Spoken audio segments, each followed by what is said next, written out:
everybody. So, you might have noticed that music in the background is very different from what I usually have going on my streams. Oh, whoops, I'm on the wrong page. Hold up. Let's go to the right page. Ta-da! There we go. So, very different. Yeah. The background music is very different from what I usually have because today we're going to be having a very special stream. We're not going to be playing any video games.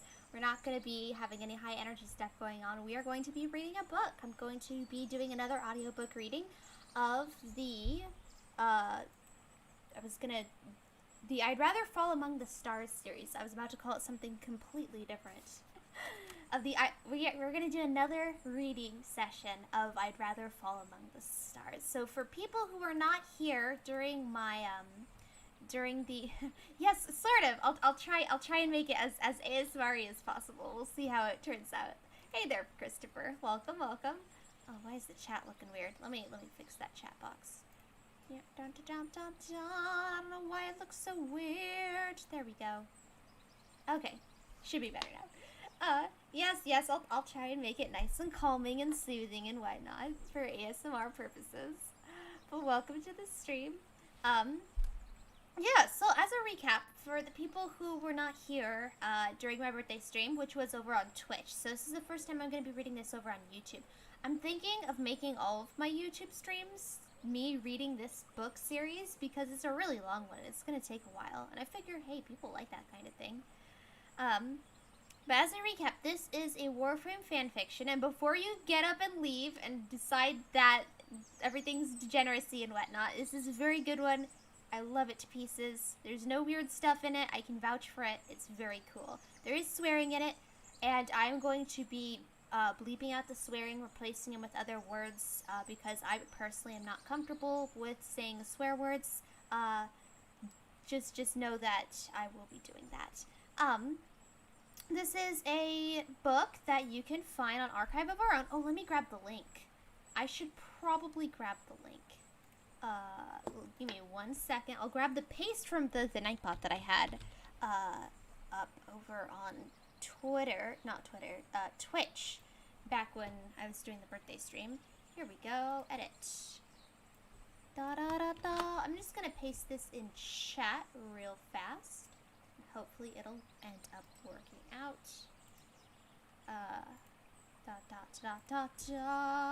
I need to go over here to chat in the chat. There we go. Oh, 303. Okay, that's fine. So we're only going to be reading book 5, so I don't need to have all this other stuff here.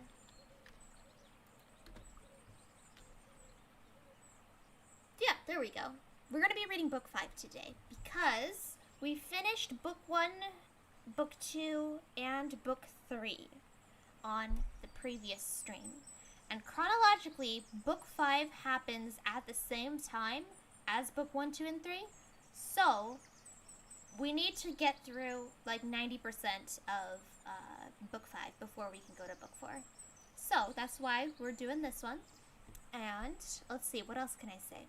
Well, before we hop into the book, let me do the news for this week. So, Saturday, so the next stream that I'm going to be doing, Saturday over on Twitch, I have a collab with Kinanunugami, if you guys are interested in that. We are going to be playing a mech game. We're going to be playing Mech Champions? No, Mech... Let me look this up. I don't remember the name of the game. What is the name of the game? It was like really cool sounding too. It's called Super Mecha Champions. There we go. Super Mecha Champions. It'll be really fun. And then a week from then, so the Saturday after this upcoming Saturday, I'm probably not gonna have a stream, so I'm gonna push it to Friday. And yeah, that's it. So let's do a recap on the book. So previously on I'd Rather Fall Among the Stars. So book 1 introduced us to our two main characters, Corey and Judge. Oh, right, I should probably say right off the bat, this will contain massive spoilers for the storyline of Warframe. So everything that relates to the Second Dream, the War Within, eventually the Sacrifice, that's all gonna be vaguely spoiled. Or maybe not so vaguely. It'll be spoiled, so just a heads up on that. So yeah, book 1, we were introduced to our two main characters, Kore or Persephone, and Judge or Hades. So Tenno, they're both Tenno. Kore is the Tenno, and her call sign, so how she interacts with, the call sign that the Orcan gave her, how she interacts with all the other Tenno, her username, for lack of a better term, is Persephone. And then we have Judge, real name Judge, call sign Hades. So it's like a retelling of Hades and Persephone. How can you not love it? Book 2, what happened in book 2? Book 2 was character development. They had a really cute moment in the Titania's Grove, the Silver Grove. And then it explored a bunch of Judge's PTSD because apparently Judge had he was like trapped in an asteroid during the Orcan War, and so he had a lot of mental problems from that.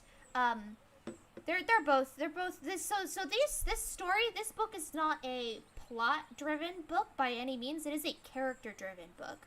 The way book 5 is different from the other books in the sense that it's a bunch of snippets. It's a day in the life of kind of things. They're isolated incidents in their lives. They're little snippets of their life, and it's a very character-driven book. The way that the characters interact with each other and the way they grow and develop, and they're just so spectacularly lovable.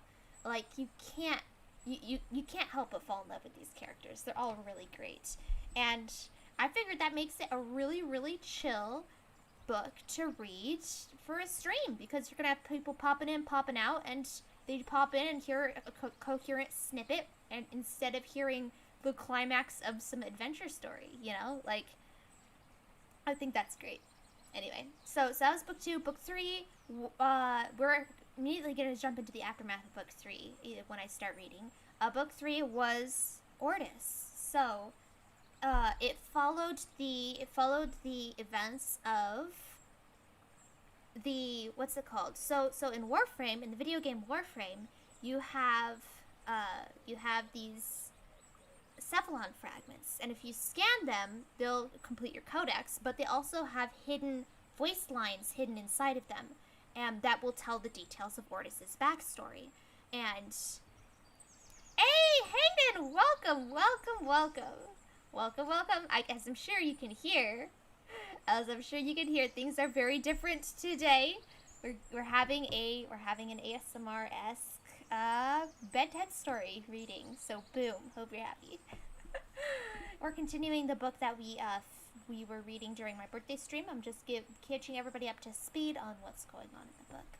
So, right. So it tells the backstory of Ortis, and there you discover that he used to be a person, and he was turned into a cephalon by the Orcan against his will. That's not roleplay, no role-playing. I'm just going to be reading you a story. And I'll try to make it ASMR. I'll try, but no promises, because I get excited, and I try to read the story like it would be a real audiobook kind of thing. So if it's a quiet moment, it'll probably be ASMR-y. If it's not a quiet moment, oh well. Yeah. So I think we're up to speed then. So we're going to be starting book 5. Well, we're not starting book 5. This is chapter 21 of book 5. Don't worry, Hayden. I know you joined right after I finished the big info dump. Don't worry. This is episodic. There isn't there is an overarching plot, but the overarching plot is character development. So there's no overarching story of like Tenno fighting sentience and stuff. It's all what's it called? Yeah, it's all character-driven snippets, self-contained episodes. Alright, and with that, I think I'm just gonna head straight into it. So we are going to be reading. This is let me rearrange my screen so I can see stuff. I always forget I have to do that. Okay. We are reading I'd Rather Fall Among the Stars. Book 5. Seas Who Could Sing So Deep and Strong by heartslogos. Chapter 21. Do you like green, blue, red? Oh wait, whoops, that was... Okay, let me start over. That was the wrong thing. See, so you could sing so deep and strong. Chapter 21. Do you like green, blue, red? Operator asks, and Ortis watches her cycle through the preview screens for the orbiter's new interior design. Black? White? Ortis has no opinion on what the orbiter looks like. He's fine with all colors, though if pressed to pick one, he thinks that white and black showcase his operator very nicely and complement her own personal color choices quite well. Ortis will be quite pleased with whatever the operator chooses, Ortis says, and he means it entirely. It isn't very often that his operator changes things around the insides of the ship. Mostly, she sticks to redesigning her Warframe's appearances for maximum authority and intimidation effects. She is very, very good at it.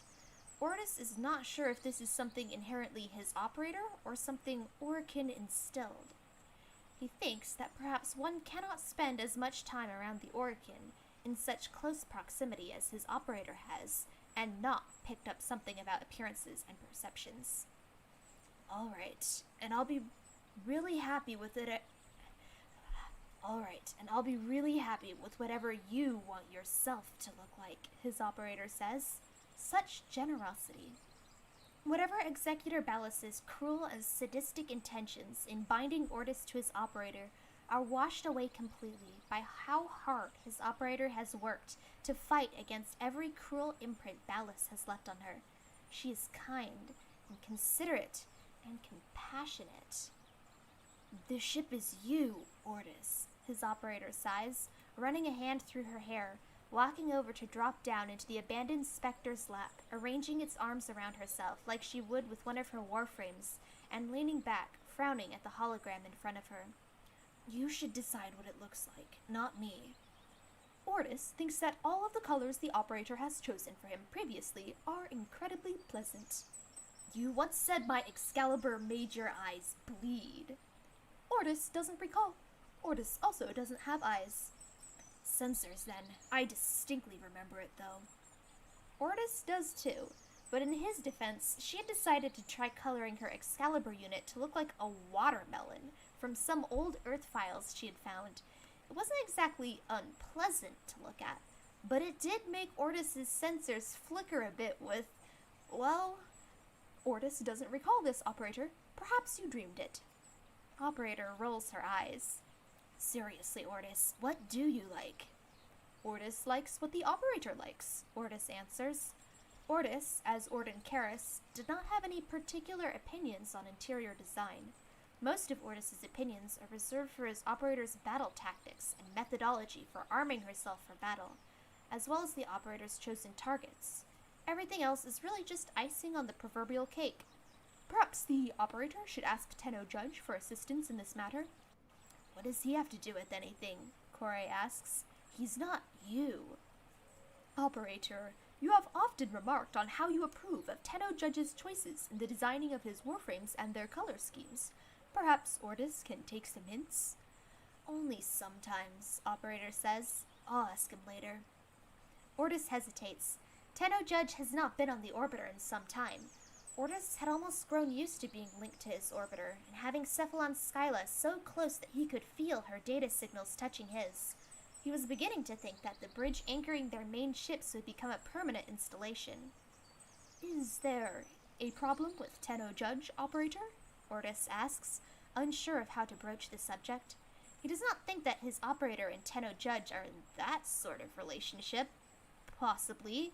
His operator hasn't physically aged enough for those sort of hormones and thoughts. But perhaps? No. Why? Operator asks, blinking. Things are fine. Tenno Judge has not been aboard in some time, Operator says. Was he mad about what Operator did on Earth to Ortis? A bit, but he got over it. Operator shrugs, nestling in against the Spectre's body, fiddling around with the hologram display some more, and frowning over a shade of green before switching it back to white. He yelled, I yelled, he started to cry. I almost started to cry. I think that's the part where you stepped in. You might have caught that last part. Operator's biometrics were rising steadily. Ordis thought you were in danger. I was irritated and embarrassed, but thanks for checking in. Anyway, after you tapped in, he turned red for a really weird reason and started mumbling and then ran away. We're good now. He apologized for getting mad, and I said that I'm sorry for hurting him and scaring him like that. Oh, Ordis sees, Ordis says. But he has not been around recently. We've met for drops all the time. He has not been aboard recently. Operator blinks, tilting her head and thinking this over. Huh. Does Ordis make Tenno Judge uncomfortable? Maybe. I don't know. I'll ask him next time, I mean. I've been on his ship a few times since we went to Earth together. Operator frowns. I didn't notice anything weird.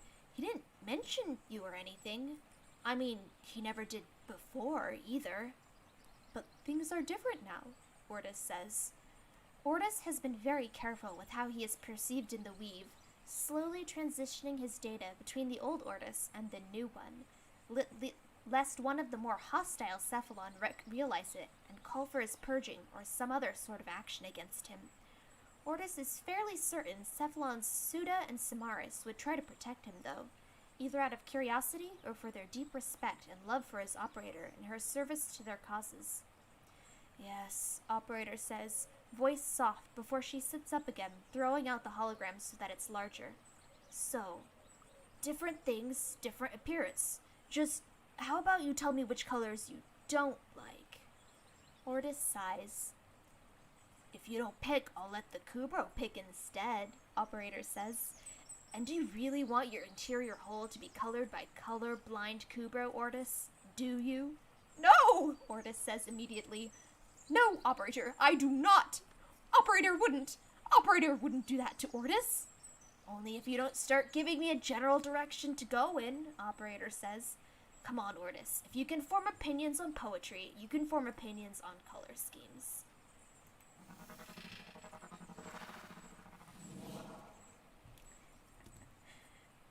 Stories based on character development is tight. Hey, I'm glad you agree. That's the name of the video game. It is the name of the video game. No, you don't gotta shush anybody. Come on. I'm not paying attention to chat while I'm reading stuff, so you're not distracting me. So don't feel like you have to be quiet. You're fine. Hi, McCullen Master. Hi. Doing a book reading. So I guess for context, what had happened was the operator, Kore, found out that Ordis used to be a human before he got digitized, and apparently the reason he got digitized was so that he could be her Cephalon specifically. So she felt really, really guilty about that. So she restored, basically, to make a long story short, she restored his memories to him about being human, which also came with a lot of trauma because he purposefully deleted those previous memories. Like, he deliberately made his memories go away. So, there was a big kerfuffle there. It was really interesting. If you want to listen to the whole thing, I read it over on Twitch. I always mix up those two for some reason. And then there's also the book. You can read the book yourself, too. I posted a link earlier. And if you ever need me to post another link, feel free to let me know, and I'll paste it again. Alright, next chapter. Alright, again, episodic, so everything after this is going to be completely detached from the previous chapters. Well, except for the fact that, character development. Seas Who Can Sing So Deep and Strong by heartslogos. Chapter 22. What? Corey's voice is a healthy mixture of skeptical, confused, and resigned. Judge also gives her that it is all entirely well-earned, considering the fact that there's a giant glowing urn secured to his mag's back. There's no real question or inflection to Corey's voice, just, what? Judge doesn't begrudge her any of that. He grimaces, knows that she'll somehow sense his facial expression through their audio-only communication link, and wills her not to ask any further questions. It's a long story. Corey's silence stretches into uncomfortable before she sighs and says, I'm guessing there's no hope of you making a short story? Not really. Is it something stupid? Define stupid. Is it going to kill you? No more than anything else I've done before. Is this on the same level as killing the Grenier Elder Queen, stupid? Definitely not. Yet. Corey's channel cuts off, and he guesses that she's swearing at him. About 30 seconds later, her channel's audio turns back on, and she says, "Alright, fine, I'll take it. Let's go get this over with before it gets to the yet part." Thank you for not questioning it further, Judge says. Something tells me I'm going to regret it.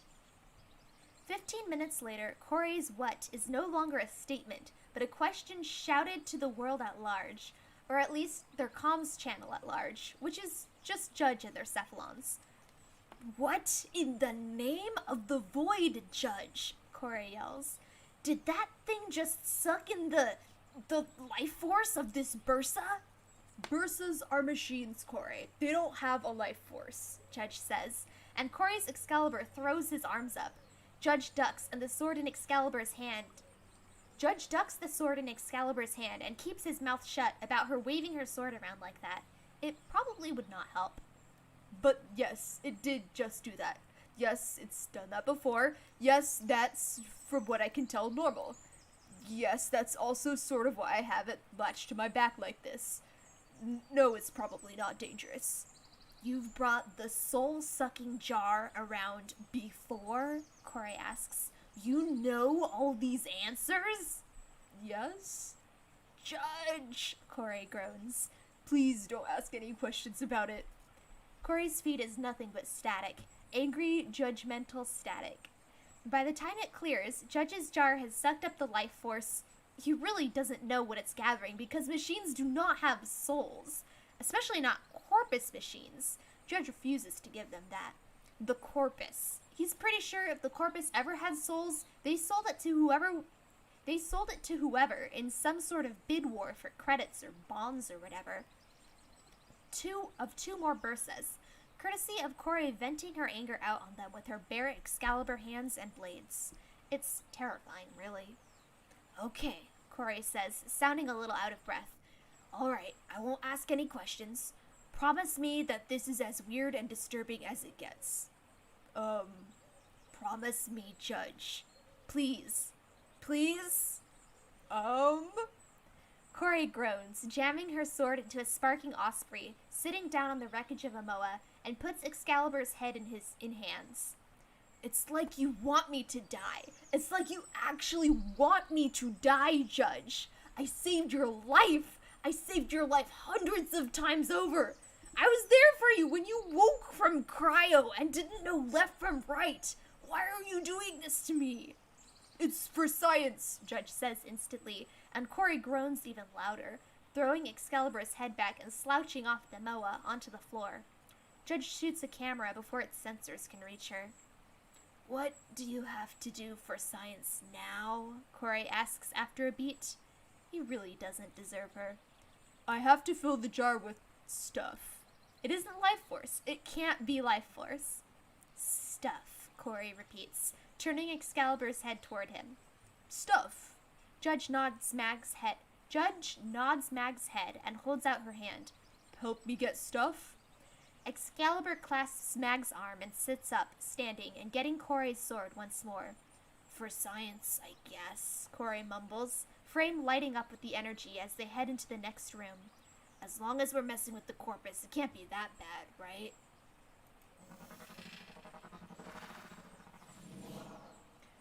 "This is going to hurt," Corey says, and Judge doesn't have time to give her the look that she should know is coming. He doesn't even have time to gesture outward at the mass of infected swarming towards them, the howl of a juggernaut literally shaking the metal corridors that are partway crushed under the weight of infected biomasses. The heat rising off of the diseased flesh is incredibly uncomfortable. "Obviously." "I'm excited," Corey says, and Judge thinks that is also incredibly obvious. "But I think we're also incredibly under-equipped, and that is concerning." "Definitely," Judge says. "Should we run for it?" He can just imagine the look of conflicted desire on her face, to stay and fight and have fun slaughtering mindless infested, but also risk serious injury because of how deeply unprepared they are for this level of infestation, or to retreat so that they can come back later with proper equipment. Maybe we can handle it, Corey says. So, stay? Judge ducks and rolls in time to avoid a bomb of sludge and slime. It eats straight through a wall. Corey turns Sir Trinity's head to look at it, and then at him, and then at the horde that's slowly squeezing its way through the hallway, flickering lights and all. I'm coming back for you, Corey says at the infested, as if they could hear and understand the true weight of that promise. And then there will be none of you left. I'm sure they appreciate that, Corey, Judge says. Let's go. I should never leave my Saren ever, Corey says, as they start running for the nearest exit point they can jump out of and hail their Archwing units from. That does seem to happen whenever we're attempting to take things easy and try new tactics, Judge agrees. We should never try anything new. Affirmative, Judge says, ducking as a metal beam collapses and makes way to a bright red pulsating growth. Definitely, yes.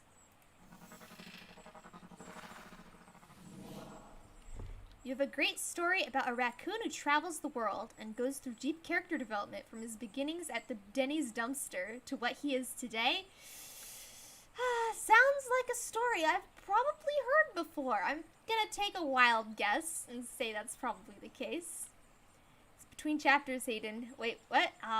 No, it's fine. It's fine. I don't care. You guys can talk between chapters. I don't care. Hi, makes funny face back. Oh, wait. I probably can make a funny face. Hold up. I have a little paper around here somewhere that tells me what I can push to make funny faces. There we go. Right? Yeah? How about, yay. That's funny face. Yay. Not really. How about I pretend to be annoyed at you guys for talking during the reading part. Come on. Psh. I really don't care. Talk as much as you want. What was I gonna say? Oh yeah, so for context, for people who aren't really aware, the soul-sucking jar is part of the Inaros quest chain. There is a Warframe called Inaros. You need to carry a soul-sucking jar around with you and kill stuff, and it sucks their souls in, and then it lets you make the Inaros Warframe. It's a very pleasant quest. So yeah, these are Judge and Corey. These are the two main characters. There's going to be more characters later on, but we've only really met some briefly in passing. So these are the two main characters. So Judge and Corey, aka Hades and Persephone. Then we got their Cephalons, Ortis and Skyla. Ortis is Persephone's, and Skyla is his Hades. Yeah, and if you have any questions whatsoever, anything like what is an infested, just ask and I'll tell you. I'll tell you whatever you want to know if you're confused about what's going on. So if you hear something like Corey moves her Excalibur's head, they're talking about a Warframe. The Warframes that they're like the different classes that you use in the game Warframe. Yeah. No, Christopher, don't make him scared. It's you can chat whenever. It doesn't distract me. I just don't look at chat while I'm reading. It's fine. You can chat. You can chat. Nobody's getting in trouble. It's more of a respect thing, paying full attention. No, right? Fine. Fair enough. Fair enough. Hey, it gives me more to read at the end of the chapter, though, right? People of culture. There you go. People of culture. Yeah, we got you. Alright, so I accidentally clicked a button, and now my screen looks weird. There we go. I fixed it. Am I on the right chapter? I don't think I'm on the right chapter. What's the previous chapter? Soul-sucking thingy. Okay, cool. We're good. We're good. We're on the right chapter. Seas who could sing so deep and strong by heartslogos. Chapter 23. Corey, Judge's mind races as he pushes Nova forward. Corey. Oh wait, hold up. Okay, this is a flashback. Just giving you guys a heads up. This is so earlier in the book, we got to a chapter told from Corey's point of view, where she wakes up and she's captured by Zanuka and Judge comes in and saves her. So this is the same thing, just from Judge's point of view. So it's a flashback chapter. I'll try to let you guys know when those happen. Alright, glad you're having fun. I'm having fun too. Alright, chapter 23. Corey. Judge's mind races as he pushes Nova forward. Corey. His heart pounds in his real flesh and blood chest, and Nova's energy is a crackling and splintering haze around him as he pushes through Moas, Ospreys, and Corpus crewmen. Corey is somewhere on this ship. Corey's Warframe is somewhere on this ship. His partner is somewhere on this ship, and she is hurt, or about to be hurt, or void, about to be destroyed, torn apart, cut to pieces, auctioned off by Alad V in pieces. His energy crashes against two Ospreys, causing them to explode in a shower of sparks and heat that Nova pushes through. Behind him, a pink trinity, run by a Tenno, who told him to call her Sheik, casts out a line of energy towards him. Judge focuses on trying to latch onto Corey's signal. Somewhere here, even if she's not conscious, there should be something, anything, a trace of her. A trace of the blue-green gold that's like pollen from earth buzzing on the tongue. A strand, a whisper, a hair, the faintest trail or thin, new and fragile root or offshoot of her lingering, persisting, fading even. It's here on this ship, somewhere. All the Zanuka hunters that the Lotus was able to track with Alad's most recent Tenno capture spree came here. There's no reason that Judge can think of that would suggest that the Zanukas returned to multiple locations with the Warframes they captured and marked. Do you have yours? Cheek asks through their comlink, and Judge breathes out. No, not yet. You?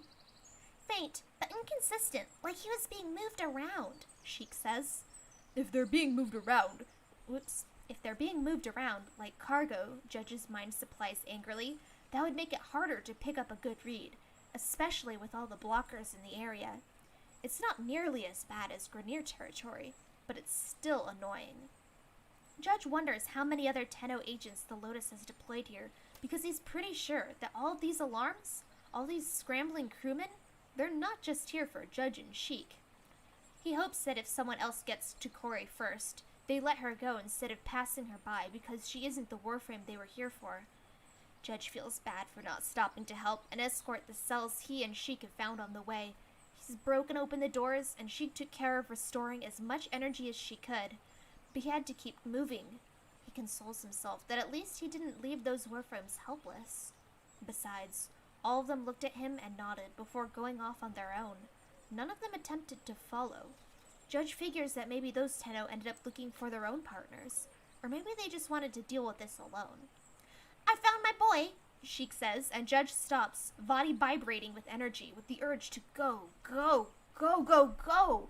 Find her, bring her back, make sure she's safe, apologize, run, run, run. Where? Judge asks, and Sheik cuts the energy link between them, nodding towards the vents. The alarms haven't hit this area of the ship yet, or they have, and someone else has silenced them. Either way, a small bonus to them. Go find your girl. I'll get mine and we'll meet up. Sheik pulls a pistol and fires at the vent, jumping up and sliding into it neatly, turning to nod at him. I'll have my communication link back on. I'll hear you, just call. It's faster if we each go after our own, I think. We've cleared most of the main station. Right, Judge nods, secretly relieved. He doesn't think Corey would take too kindly to strangers being the first thing she sees. Thank you, Sheik. No problem, Hades. See you soon. Good luck. Stars be with you.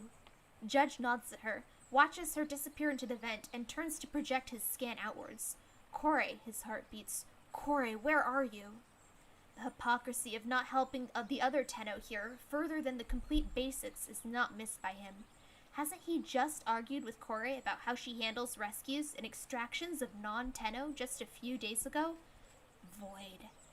Judge slows his breathing and really sends out his energy, searching for her, even the smallest taste. Corey could always find him, no matter what. He knows he can do this. Judge knows he can do the same for her. a glimmer of fading gold, like salt from the frozen seas. Judge latches onto it, Nova moving without him as he pulls at it like a rope, one hand after the other, climbing a wall, handhold and fingertips in a sheer drop. Judge lets Nova take over, moving on autopilot as he feels himself almost slip away from this ship, this time, this place, this self. He focuses on only getting closer to Kore. The glimmer becomes a trail of faded prints in sand, already shallowing with every breath of the shore, with every pulse of artificially circulated air and simulated gravity. But he's getting closer. He can taste the heady buzz of her on his tongue. Almost. Almost. Kore, Judge focuses. Where are you? The footprints become sand, become wind, leaves and ashes and snow and lost things carried by a solid and invisible presence, buffeted against the back of your neck, drawn away into the distance. Shards of glass lost in space. The wind becomes foam on the ocean and glass clouds on Venus and storm cells on Jupiter.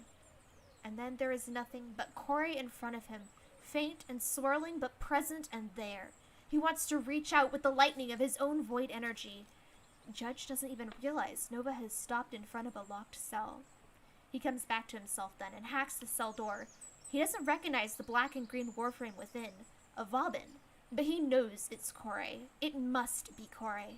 There is no one else in this world or the next it could be aside from her. Kore, Judge breathes, trying to tap into their comlink, moving to work on the restraints holding the Warframe to the metal slab, spread out and prone. Kore! Silence. Judge places Nova's hand on the Vauban's chest. He can't see any damage, no marks, no signs of experimentation, nothing taken that he can tell, nothing removed, nothing put in either. Kore's energy is here, and it's moving. It's real. It's not an afterimage, though it is weak and faded. It's her.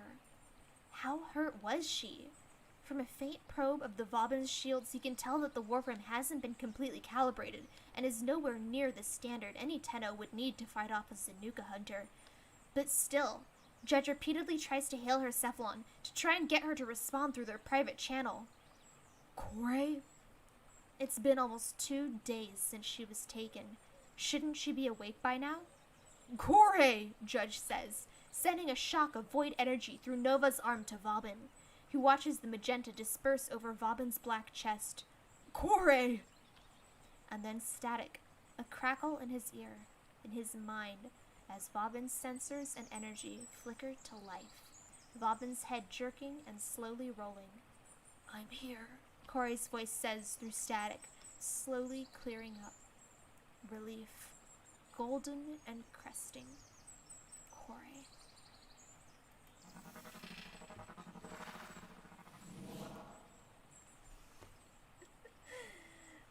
Getting sleepy? Well, hey, that means I'm doing it right? I hope. Thinking of doing an ASMR-esque reading of a crossover fanfic sometime. Hey, cool beans, cool beans.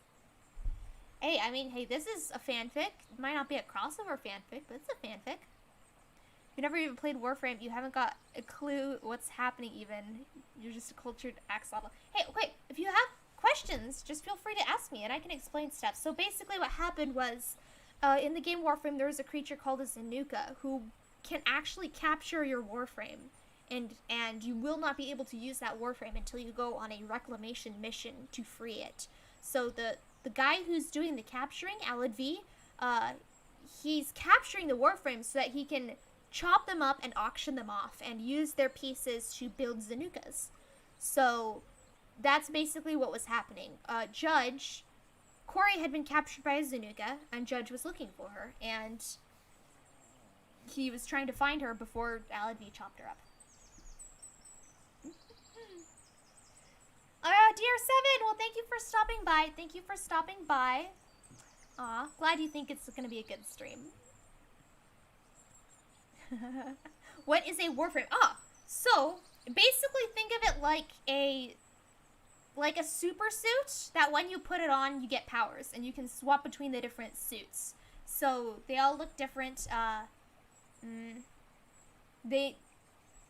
they're all like sort of biomechanic. They're kind of half metal, half flesh, and they're yeah, they're not cyborgs. They're like a mesh of like infestation and robotics and whatnot. So they don't have like faces, they don't have like eyes and stuff. So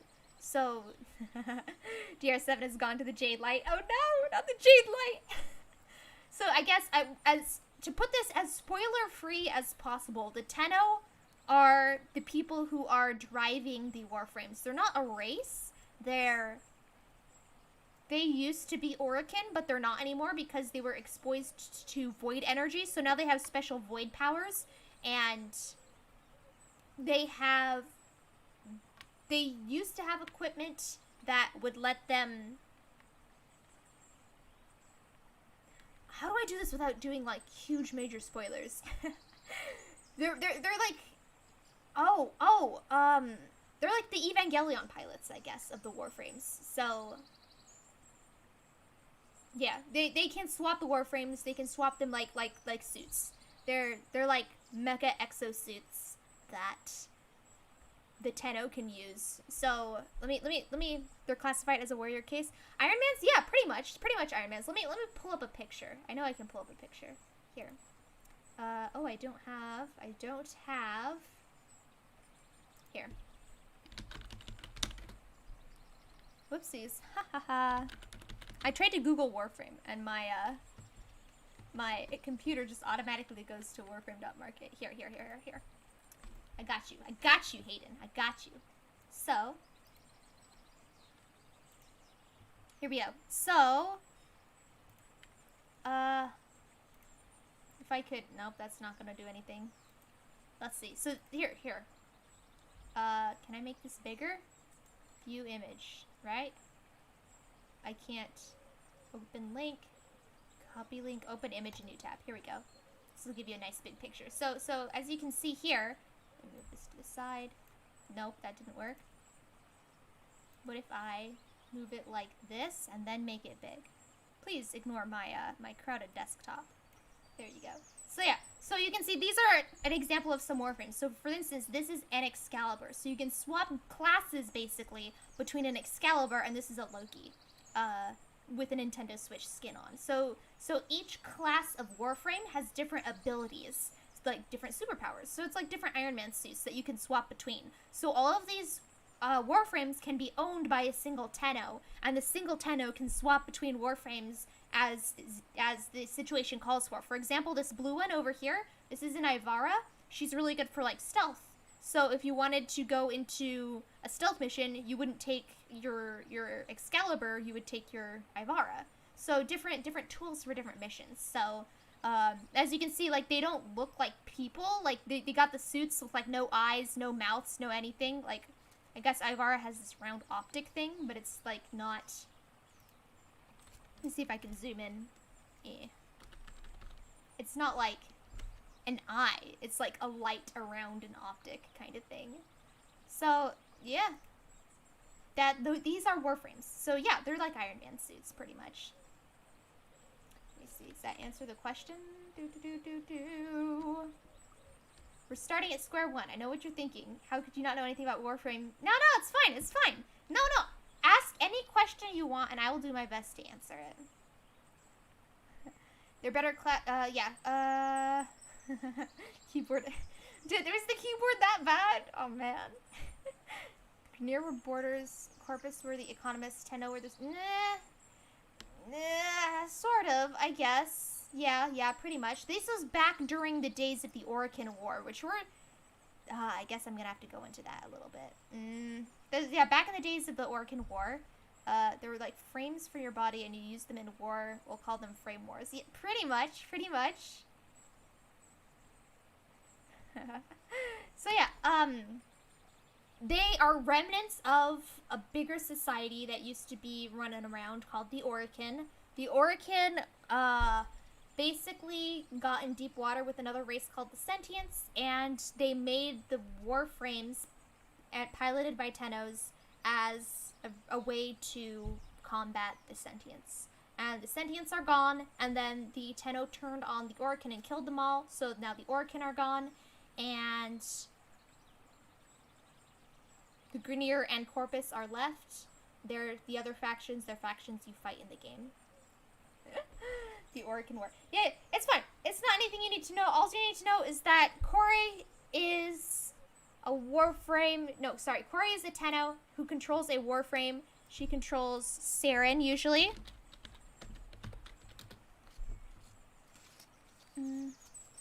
Let's find a good picture. Is this a good picture? That's a really tiny picture. Zoom. Zoom, zoom, zoom, zoom, zoom, zoom, zoom. That's a bad picture. Let's not use that picture. But yeah, Saren. This is Saren Prime. It's kind of a good picture of her. But yeah, this is usually what Corey runs around in as a Saren. I guess this is a good picture of her. If I can make it not behind the chat.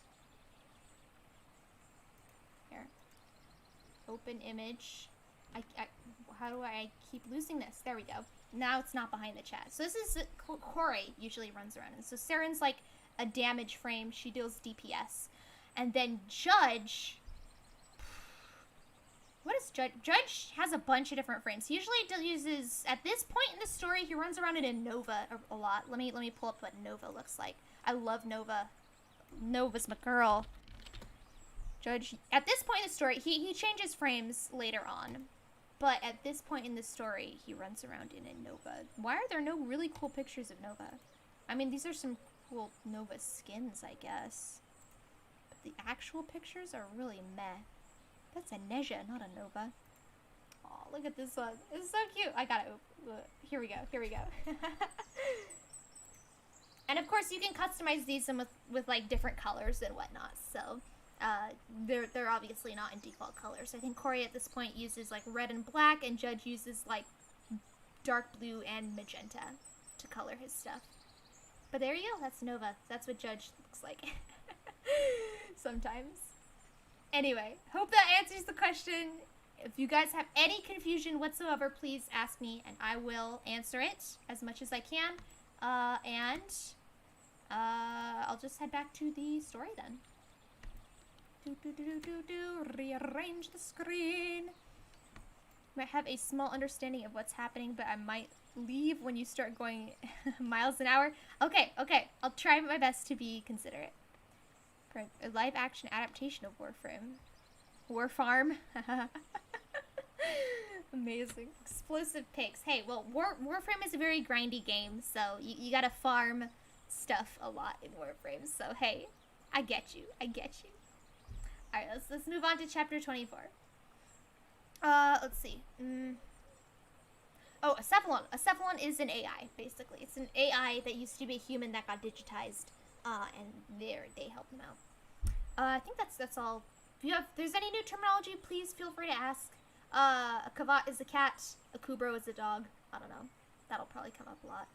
These guys have a lot of pets. Corey and Judge have a lot of pets. Warframe talk show. Alright, fine. I will gladly accept your camera boom mic-ness. It'll be great. Alright, moving on. Seeds Who Could Sing So Deep and Strong by heartslogos. Chapter 24. Judge! He turns, and Corey is standing in front of him, hands behind her back and rocking backwards and forward on her heels. He blinks up at her, and then looks around to make sure that she actually means him, because usually when she looks that excited and says his name, there's something else nearby that's making her that excited that she wants him to look at. But no, it's his ship. Midas is nowhere in sight, so it has to be him that's making her look excited and happy. And Judge tells himself very quickly and firmly that it's not really good to let your hopes up like this. It only sets you up for the inevitable crash later, followed by flaming embarrassment. Privately, the thought of making Corey's face look this happy, this light, this soft, this spring, makes his stomach tingle like the glittering of far-flung stars. Privately, Judge would like to be the reason Corey smiles like that someday. Privately, Judge wants to be one of the many, many stars caught in her teeth. Judge! Corey whines, switching from rocking on her feet to jumping from one foot to the other, as if she were standing barefoot on hot metal and not the cool, smooth floor of his orbiter, while wearing the standard thick-soled Tenno boots that they've all had since forever. She has nicer, newer ones that she uses whenever she enters formal transference for a deployment, but these are the ones she woke up in and likes to use when it's just the two of them on their ships. Corey, Judge says, easing up from where he was trying to pry an Iatan's star out from his orbiter's foundry. Ugly must have shoved it in there recently, because he's pretty sure he would have noticed the foundry acting up sooner. can I help you? Is something wrong? No, Corey says, practically squirming in her skin. Close your eyes. Corey, Judge says carefully, trying to weigh his words. please, no more infested on my ship. Please, if this is some pulsating, writhing, undulating, whatever, please, no more. I have chainsaw and helmet. Aren't they enough? No, it's not. Corey lets out a frustrated sigh. Judge, just close your eyes and trust me. I trust you plenty, Judge replies, closing his eyes. I'm just perpetually terrified of where that trust will take me. But he closes his eyes and waits. Corey's hand pulls at his arm, both his arms, until he is holding his hands out in front of himself. She puts something thin and light into his open palms, fingertips pressing the object into his hands until he curls his fingers closed. Okay, open, Corey says, and Judge opens his eyes. Corey's face is excited and bright, and Judge can't help but grin a little, because it's not so often that Corey looks this carefree, that either of them look this carefree. But Corey just bounces a little. Look! Judge turns down to his hands and blinks at the thin, rectangular box. Thank you? What is it? Judge asks, slowly turning the plain-looking plastic and metal over in his hands. It's very light. It's an old Earth reel, Corey says. I found it in the archives. It was all weird and messy, but Samara's helped me patch it up. Almost all of it is playable now, and audible. Corey's shoulders push back and she stands up a little straighter. She beams at him, and Judge grins. Really? A real old Earth reel? Judge asks. Corey nods enthusiastically, and Judge feels his smile break across his face like a wave. Thank you, Corey. Thank you, Judge says, looking at the pink that glows over Corey's skin with her smile. It's just, I don't have anything for you? Corey gives him a weird look. You're not supposed to? Judge just stares at her, and Corey rolls her eyes, scuffing her boot on the floor. It's your birthday, Corey says. Well, not the day you were born. I don't think any of us remembers that. It's the day you woke from cryo. Judge blinks, startled. You remembered? Of course I remember, Corey says. I remembered you. I remembered remembering. It feels like a star is caught somewhere between his stomach and his mouth. Judge smiles. I remember that too. How could Judge forget? The first day he woke from cryo, and Corey, Persephone, Saren, vibrant red and gleaming white with dazzling gold and bottomless black. Persephone with her sword drawn, and Syandana moved by the bullets and the breeze. Persephone standing, waiting, patient, and then sword-blocking bullets and knives as he struggled to his feet and remembered how to fight and run and move and see again. Persephone, mowing her way through Earth's jungle, never too far ahead, but her toxic spores causing screams and death gurgles for meters and entire clearings ahead as she brought him to his orbiter's extraction unit.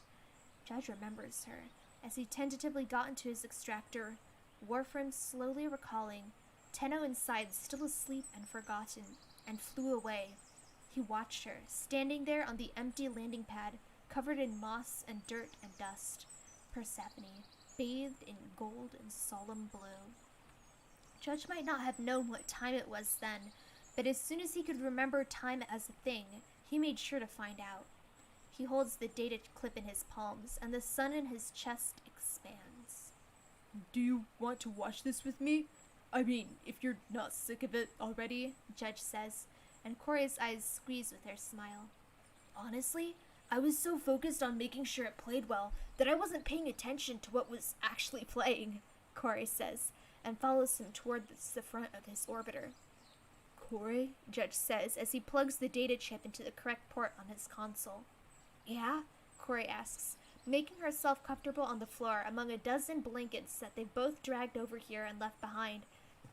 Judge's cephalon dims the windows so the hollow screen on the ceiling clears and brightens. The light reflects on Corey's face, in her eyes, in her teeth. Judge rides the cresting wave of sunlight in his chest as he lies down next to her, holding his arm up, pinky extended.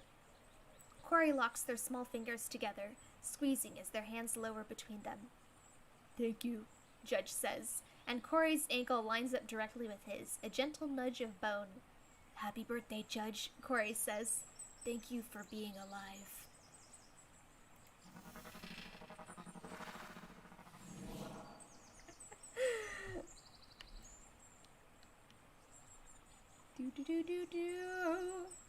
Cephalon Sark would probably take offense at being called an AI with... Okay, listen, I know they're not AIs. I'm just trying to simplify it and explain it so it's easy for people to understand. Everyone knows what an AI is, so I figured, hey, it's the closest thing. You know? I mean, it's not exact, but it's close. I'm trying to make it easy. I had a dream last night where a friend I used to have said, finally, everyone we've shipped got together.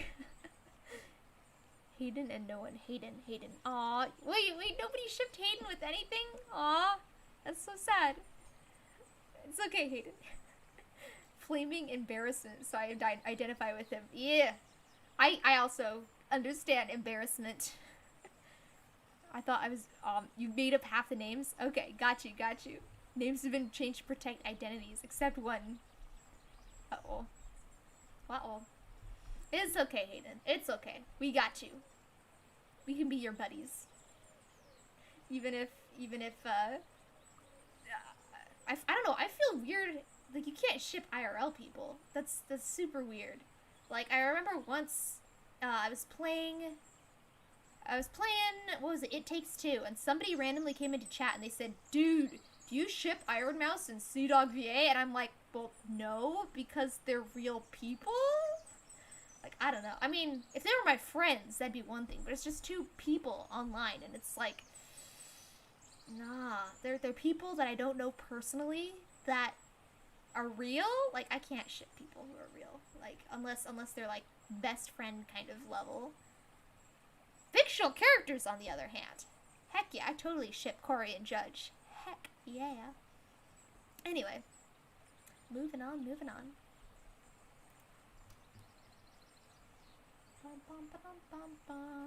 Okay, so this chapter is, it is a hypothetical chapter. There's nothing that exists like this in the game that I know of, but come on, it's a what if scenario. Who hasn't dreamed of a scenario like this? Okay. Seas Who Could Sing So Deep and Strong by heartslogos. Chapter 25. Tell me something, Judge says, at the end of his rope and still completely uncertain, unsure, unstable. Tell me anything.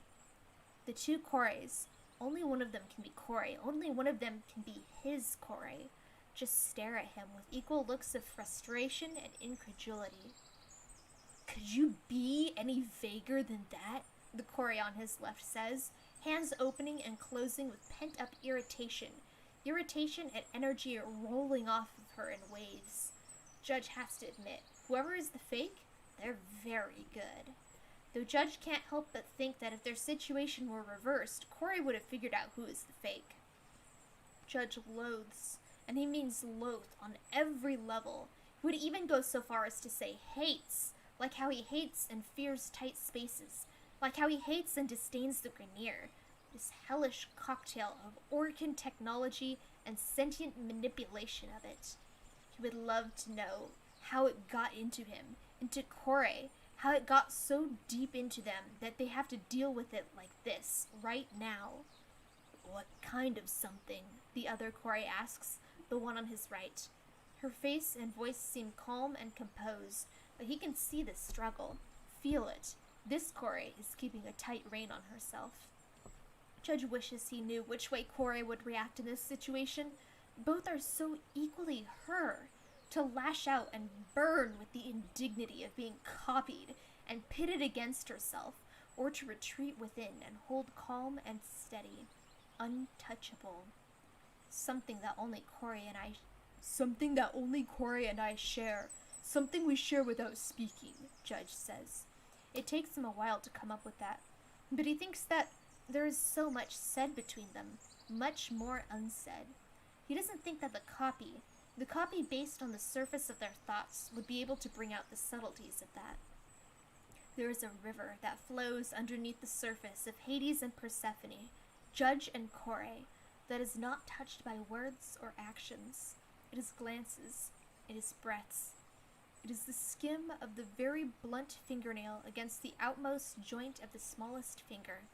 It is the not touching of backs when they sleep. It is the shared stars from the views of their orbiter decks. There is something beyond words and names and warframes and memories. Something deeper and present that shines. Judge does not know how to measure or quantify this. If he were Corey, he would say it is a soul, a bridge between their souls that braids and winds and clings. Two hands stretched across the darkness of space, fingers around invisible wrists, and catching, holding, pulling, binding. If he were Corey, Judge would say that the thing between them is a soul, vast and ever-changing, unalienable, undeniable, unfathomable. But Judge is not Corey, so we can't say it is a soul shared, but maybe simply just the feeling of the words, "I remember you." But Corey on his right answers immediately, "I killed my parents on the Zaraman." Judge and the other Corey turn to stare at her, and the bristling, buzzing Corey's fists are balls, shoulders thrown back in defiance, like she's daring Judge to comment. Her face dares him. "I killed my parents," she says, biting out the words. They were monsters, so I killed them before they could kill me." She spits the words out like embers, glowing hot and lying between them with the danger of catching. Judge watches the anger and the bitterness in her face, and he believes her. He believes what she is saying and the way she says it. The way she hurls the truth like an ultimatum, like she expects a rise out of him for this. Revulsion, as though she expects him to turn against her, even as he acknowledges this. She expects to be hurt, to be turned away, and that is so very Corey. And yet, he turns to the Corey on his left, the silent Corey with waves. Her eyes are closed, and she feels even more far away. And she says calmly, measured, the lapping of waves, "Whenever we go somewhere, whenever I go somewhere, I look for the clouds." Her eyes are closed, and she is somewhere that is not here, not next to Judge, uncertain, and the bristling Corey, defiant. She is somewhere not here in this situation, and she is somewhere inside of herself, holding the doors open to something kept hidden in the folds of muscle fiber and nerves like a pearl. Gas clouds, storm clouds, sand clouds, it doesn't matter. I want to see the sky. I want to see the clouds. I love the sky. This Corey opens her clear yellow-green eyes, her hands open, her shoulders relaxed, and her voice far away in the midst of her own mind. I love the sky. Judge knows her. He holds his hand out to her, a question. Corey touches her fingertips to his and then pulls her hand back, her answer. Corey has, in her own way, laid out the stones for the conclusion that she killed her parents on the Zaraman. Really, there are only two endings for the parents of the Tenno. They killed each other, or they were killed by a Tenno. And Corey, bitter and distrustful and curled tight around her wounds and at peace with her almost irreverent remaking of self, would never have allowed herself to be pursued by the remnants of who first made her. Judge knew this. Judge knows Corey, and he knows what hurts her, if not the exact shape. Judge had the clues from the way Corey never speaks of them, ignores, and throws down the thoughts of who they were before they were Tenno, the way she talks about hunting and creation. Judge has these clues from how she reacted to the Grineer Queen's probing and the many other words dropped along the way. In the back of his mind, Judge had already known that, and he thinks that Corey had already known that of him. But this, when Corey says, "I love the sky," she does not mean the sky. Judge feels, in the thing that Corey would call their souls, the conflict between those words in her distant, saltwater tide voice. When Corey, the real Corey, his Corey, says, "I love the sky," in a voice that sounds like the cracking of distant ice in the ocean, Corey is saying, "It calls me." A thing that has never been spoken, a thing that Judge thinks they have never considered. But it does. Corey does not love Earth. She does not love the flora and fauna of Earth. She does not love the oceans of Neptune. She does not love the frost of Jupiter. She does not love the endless horizons of Mars. Corey loves something contained inside all of these things that sinks a hook into the softest and most wounded parts of her, the strongest of those hooks being cast from the skies above them, from the stars, from the asteroids, from the infinite lights in the far-away distance. Judge knows this because whatever is in those things calls to him too, in its own way. Because Judge has seen Corey look at the sky with something like longing and remembrance and loss. And he thinks that his own heart approaches feeling something like that when he looks into the darkness of space, when his ears fill with what he thinks is the sound of silence and the distance between stars. When Corey's Warframe pauses as they reach their retrieval ships and looks over her shoulder at the sprawling landscape of Europa's ice cliffs or Mars's sandstone mesas and arches.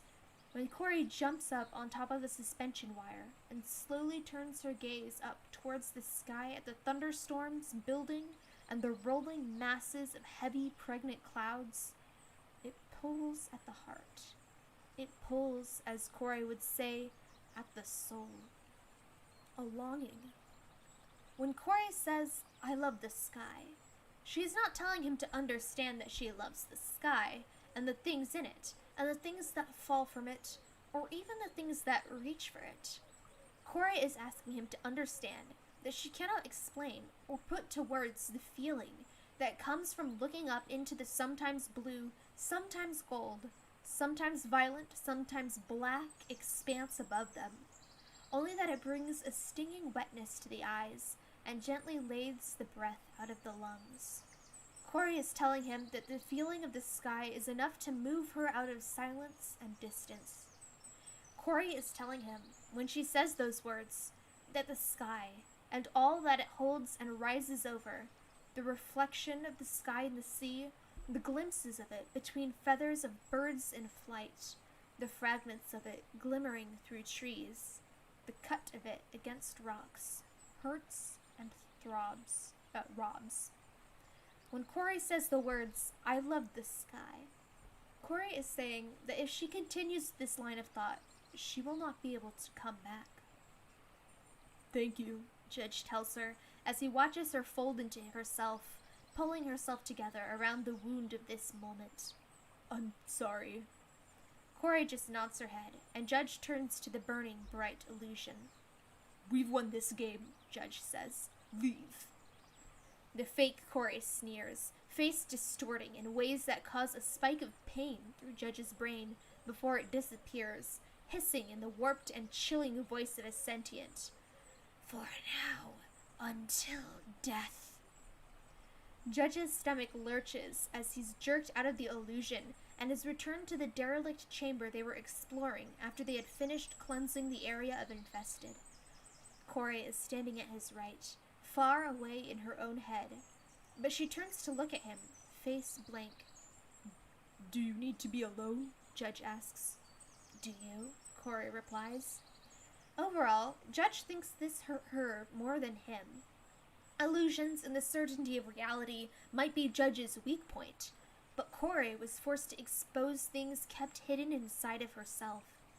And Judge thinks that Corey has gone her entire life without once saying the words that she killed her parents, even if it was not exactly her who said it. And on top of that, I love the sky. I'll be alright, Judge says. I just need to hold Midas for a while. Have my Kavat look at me condescendingly. Corey's eyes meet his, like she's trying to see if he's lying.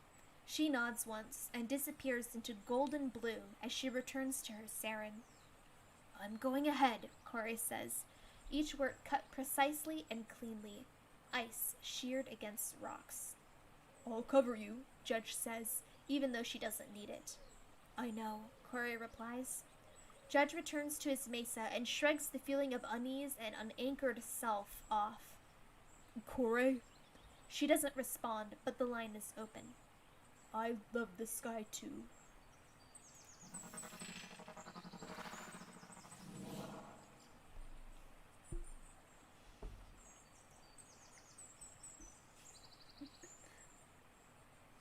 Is it possible she's catfishing the guy? Nah, they're not. So the backstory between them, so the Tenno, so it's canon that when you start the game as your Tenno, you have memory loss. So that war that we mentioned earlier, where the Tenno fought against sentience for the Orokin, and then they turned on the Orokin and killed them all, after that point, they went into cryostasis for like hundreds and hundreds of years, and when they wake up from cryostasis, they can't remember anything. So what happens in this story is Corey wakes up from cryostasis, and she can't remember anything about herself, but she can remember Judge. So when she bumps into Judge, when she is there when he wakes from cryostasis, she's like kind of a mess, and she I mean, the fact that she can't even remember her own name, like she didn't remember Corey was her name until like much later. She called herself Persephone for most of her life. For the beginning of her remembered life, she just called herself Persephone. She couldn't remember what her name was, but she could remember Judge's name. She knew Judge before she even knew herself. So it's like they're tied together. Nah, she ain't catfishing, man. She ain't catfishing. Anyway, nah, they're good. Also when they went into no, that's too spoilery, never mind. But no, she's they're very attached to each other. Yeah. I don't know. I feel like I'm really oversimplifying their relationship, like hyper oversimplifying it, but I guess that's the bare bones basic of it. There's a lot more to it. Sees Who Could Sing So Deep and Strong by heartslogos. Chapter 26. Corey, please. Judge groans, jogging to keep up with Corey as she explores the room full of goods. We can't keep doing this. Corey jabs her finger at a merchant stall and says, "New, experimental, prototype, now." Corey, you can't just keep buying experimental weapons and gadgets, Judge says, trying to usher her past the weapons display. He doesn't know why he always asks her to come to these things with him. It's always a disaster, and frankly, he should know better by now.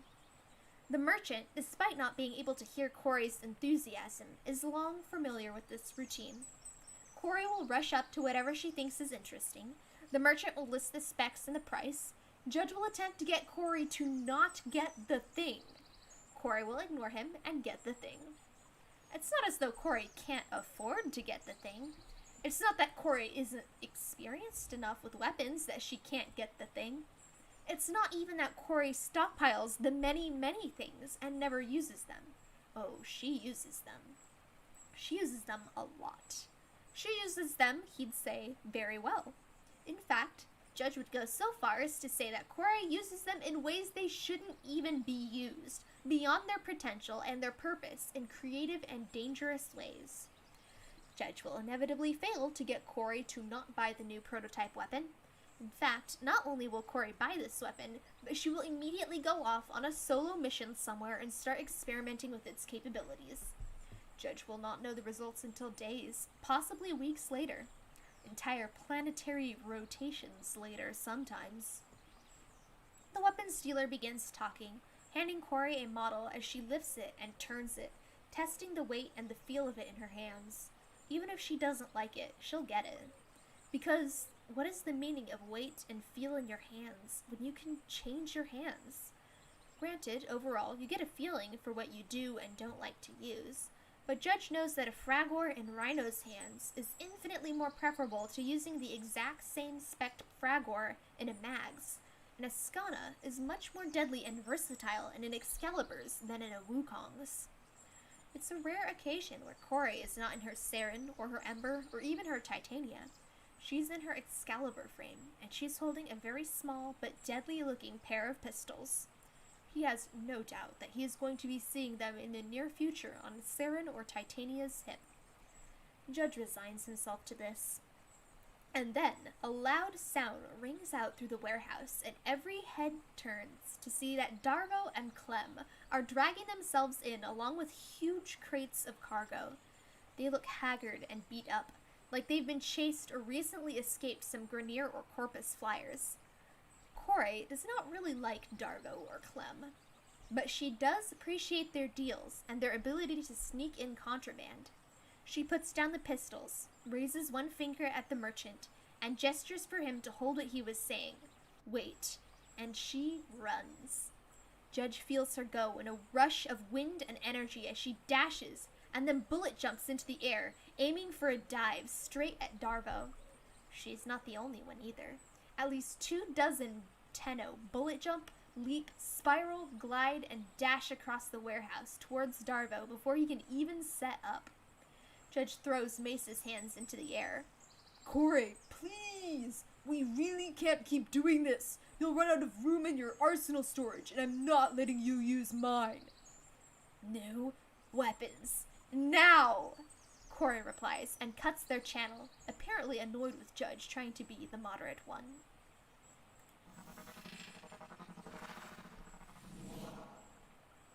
You have a problem, Corey says as she wades her way through junk. I can't believe your Cephalon hasn't thrown all this into space. That's space pollution and illegal. Tell that to literally everyone else in existence, Corey says, nudging some noggles shaped like novas aside with her foot. I hope Ugly chokes on something. As she says this, she sees a flash of fluorescent colors, and she turns to see Ugly attempting to fight 7 Oberon Noggle toys at once. Ugly has one in its jaws, and is wildly clawing at 2 more, and, as if they were actually attacking, downed on the ground with 4 more on top of it. I don't know how you continue to exist, Corey tells the Kavat. Persistence and spite will only get you so far without skill and some amount of foresight. The Kavat yowls like it's dying and rolls into another pile of Noggle statues, writhing on the orbiter floor and trying to destroy them with a complete lack of understanding of its situation. Corey looks around for Judge's sentinels, glancing up and recoiling in horror when she finds even his ceiling is coated in bobbing Noggle statues. Void, aren't you claustrophobic? Corey asks, kicking aside more Noggles and making space to walk. She jumps a little when one of the piles of statues starts moving. It's only Midas. The puppy wiggles his way to the surface of the pile, stubby forelegs held out as he barks for help. Corey quickly goes over and picks him up, holding him to her chest. Midas barks wildly at the Noggles around them, snuggling into her arms. Judge, where are you? I'm trapped, Judge says, and Corey looks upward towards the raised bridge to the main observation deck. It won't open. I went to bring some Noggles up here, but then the bridge closed, and now it won't open again. Skyla isn't answering me. Tenno Corey, Skyla says, the interior of the ship brightening some, but not much considering there's Noggles everywhere, blocking all forms of light. Please convince Skyla's operator to cease and desist at once. Look at what you've done, Judge, Corey says. You've gone so far your own ship is staging a revolt. Operator, Skyla cannot keep up with the amount of noggles being brought on board. They are interfering with orbiter functions, Skyla exclaims. Skyla appreciates the operator's sense of aesthetics, but Skyla cannot keep up. Skyla's voice pauses and then stutters, a little less frazzled sounding and more contrite. Skyla apologizes for not being capable of keeping up, operator. Skyla is trying, but it is very hard. Skyla cannot even sense biorhythms on board with sensors blocked. Operator, please do not be upset with Skyla. Skyla knows she is a flawed cephalon. Now you're going to make your cephalon cry, Corey says, kicking Noggle statues into piles so she can put Midas down. Judge, you're out of control. I can't help it, Judge says. There's a new series that just got released. It's pointless if I don't get them all. But how many of them do you need? Corey asks. Judge, I see at least 10 of the exact same Oberon Noggle, and I'm only looking at one corner. What if they become collectible? What if you die from asphyxiation because your Noggles blocked all the vents? Can I at least come down so we can talk? Judge asks. Ask your cephalon. I'm not in charge of this, Corey says. You and your cephalon work it out. I'm taking Midas back to my ship. Where's Chainsaw? Summoned by her name, Corey feels a large bulk push against her back. She turns and sees Chainsaw cowering at her back, the massive charger hunched down and whining. You giant baby, Corey sighs, petting Chainsaw's head. Alright, I'm taking Chainsaw and Midas. Your Kavat is a lost cause and should be buried alive here with you. Hail me when this is sorted. Corey pauses and stoops down to grab a Saren Noggle. I'm taking this one, though. You have like 20 of these.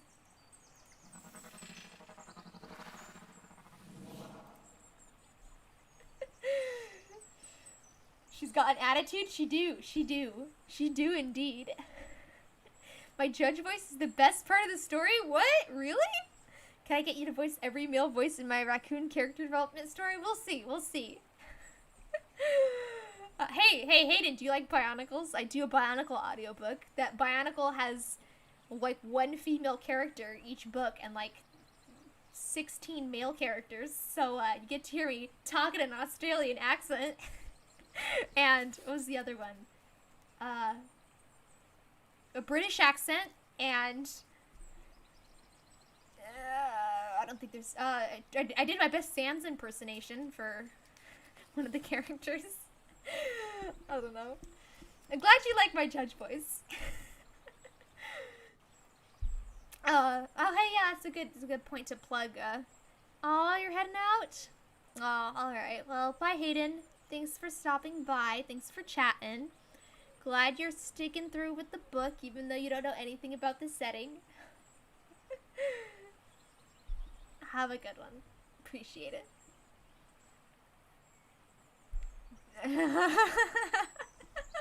I tried my best.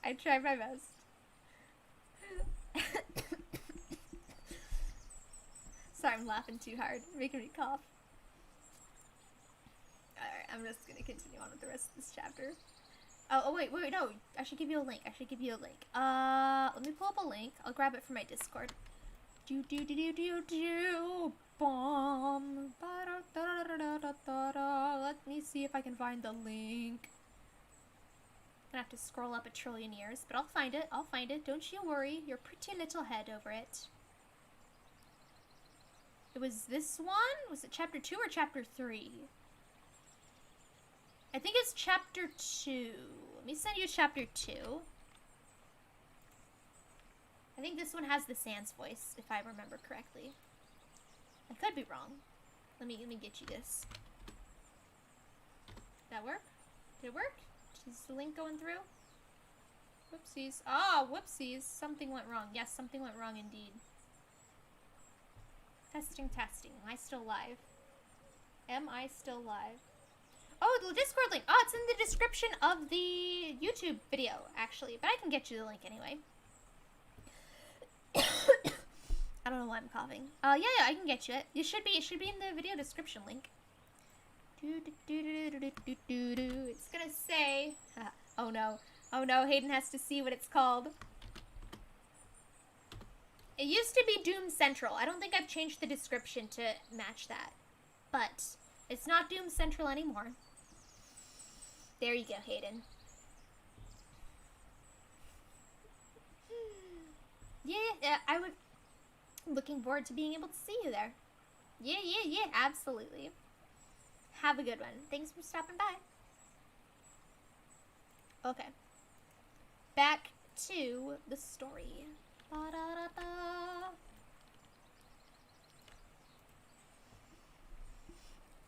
Seas Who Could Sing So Deep and Strong by heartslogos. Chapter 27. Oh, wait. Did I go to the next chapter? Yes, this is it. Oh, I remember this chapter. This chapter's great. Alright. Chapter 27. Corey, help!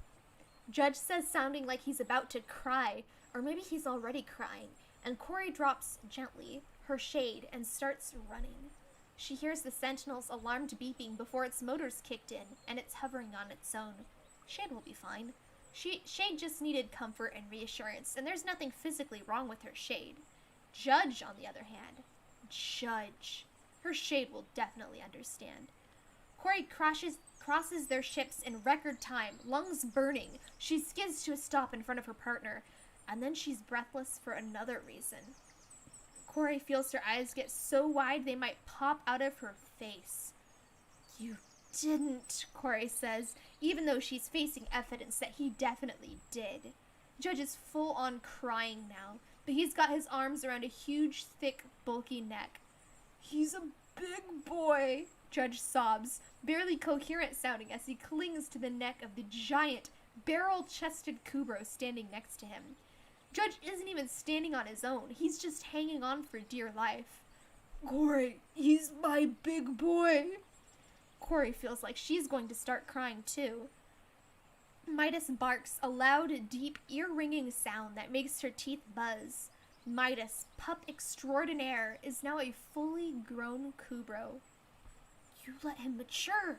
Corey puts her hands over her mouth, feeling the tears start to build in her eyes. You let him grow up. Judge, I'm so... He's beautiful. Midas, you beautiful boy. My beautiful baby boy. Midas stands taller than Judge, is 3 times as thick, and has a dopey smile on his huge, stout head. She can't see around him, but she's willing to bet her entire ship that his stumpy little tail is wagging at maximum speeds. Midas barks again, tongue lolling out of his mouth as he looks between Corey and Judge, oblivious to their overwhelmed joy. Corey takes a tentative step forward, still fighting back tears, before rushing in to join in hugging the Kubro's massive neck. Midas barks, trying to twist his huge but short neck around to see either one of them. He's big, and he's warm, and he's fluffy, and he's taller than Corey and Judge, but he's a big boy, and Corey is so excited to see what he's going to do out in the field. You know you have to start training him, right? Corey says through a mouthful of Midas's fur, where her face is planted into his massive shoulder. He's a baby, Judge says on the other side, hiccuping through tears. What if he gets hurt? Judge, he's the size of a 3 rhino chassis, Corey said. You could ride him into battle. Besides, all of my Kubros are babies, and there's no problem there. Your Kubro are like you, but Midas is pure and sweet. If Midas is anything like you, he'll probably inadvertently destroy something, Corey says. And then she lifts her head from Midas's fur, looking around. Where's Ugly? I don't know.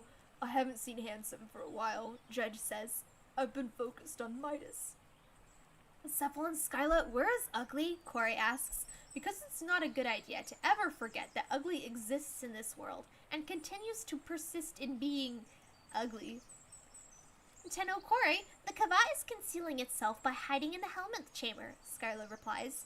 Helminth is most displeased. Skyla does not think the Kavat likes Midas's matured state. Corey grins, trying to wrap her arms around Midas and delighting in the fact that she can't. Midas, baby boy, I love you so much. You are a gift that keeps on giving. Corey shuffles over so her face is closer to Midas's. You'll make Ugly regret the day they decided to curse this ship with their existence. I know you will.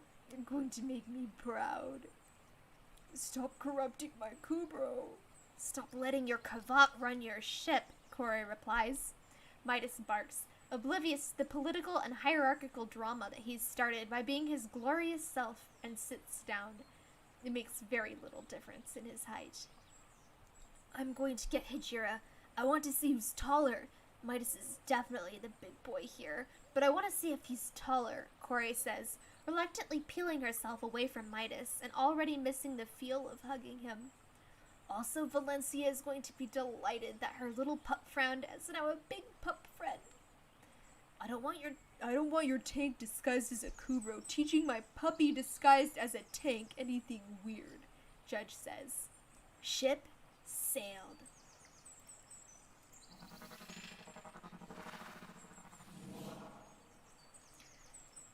So, how are things going now that you've finished your creepy and mystical quest with the soul-sucking jar? Corey asks. Is the reward worth it? Debatable, Judge replies, awkwardly shuffling forward in his new Warframe.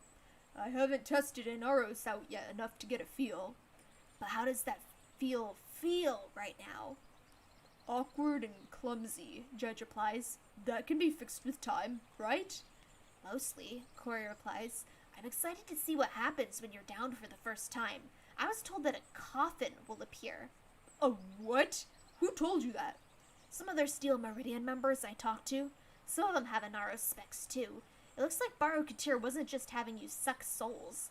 Apparently, if you get downed in a fight, a giant coffin appears and you heal up some. I want to see this happen. Let's go find something that'll hit you really hard. Corey, that goes against everything you've done to keep me alive. You won't be dead. Not really. And I'd be there to step in if things got really bad, Corey says. I want to see the magic sand coffin. You couldn't have asked one of the Steel Meridian members to send you a clip? I want to see it with my own 2 eyes through my optic sensors, Corey says. Don't make me shoot you to see it happen.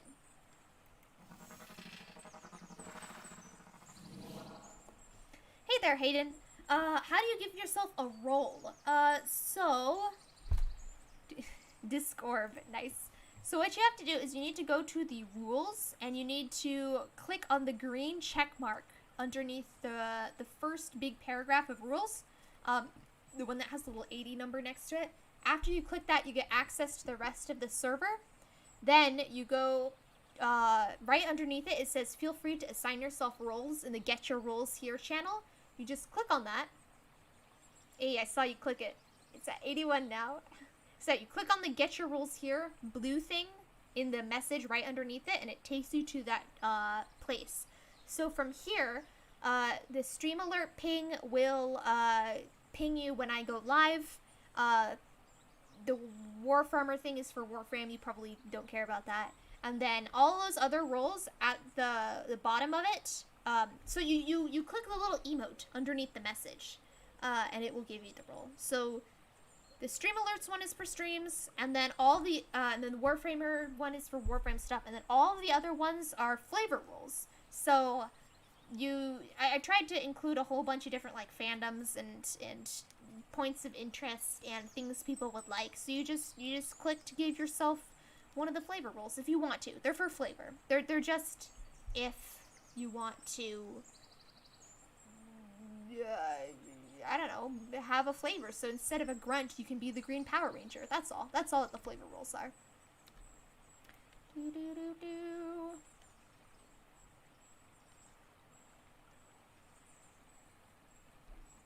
Let me check thing real fast. See. Ah, yeah, Kaboom. You're a Kaboom. There you go. You're the only Kaboom who's online. Oh wait, no, there's 2 Kabooms online. Never mind. That's it. That's it. Hope that explains everything. And there we go. You already have your schedule memorized, so you may not use the server too much, but thanks. Alright, well, fair enough. Fair enough. Alright. Hey, thanks for showing up. I hang out on Discord a lot, so hopefully we'll see each other around, besides once a week. Alright, I will head back to the chapters.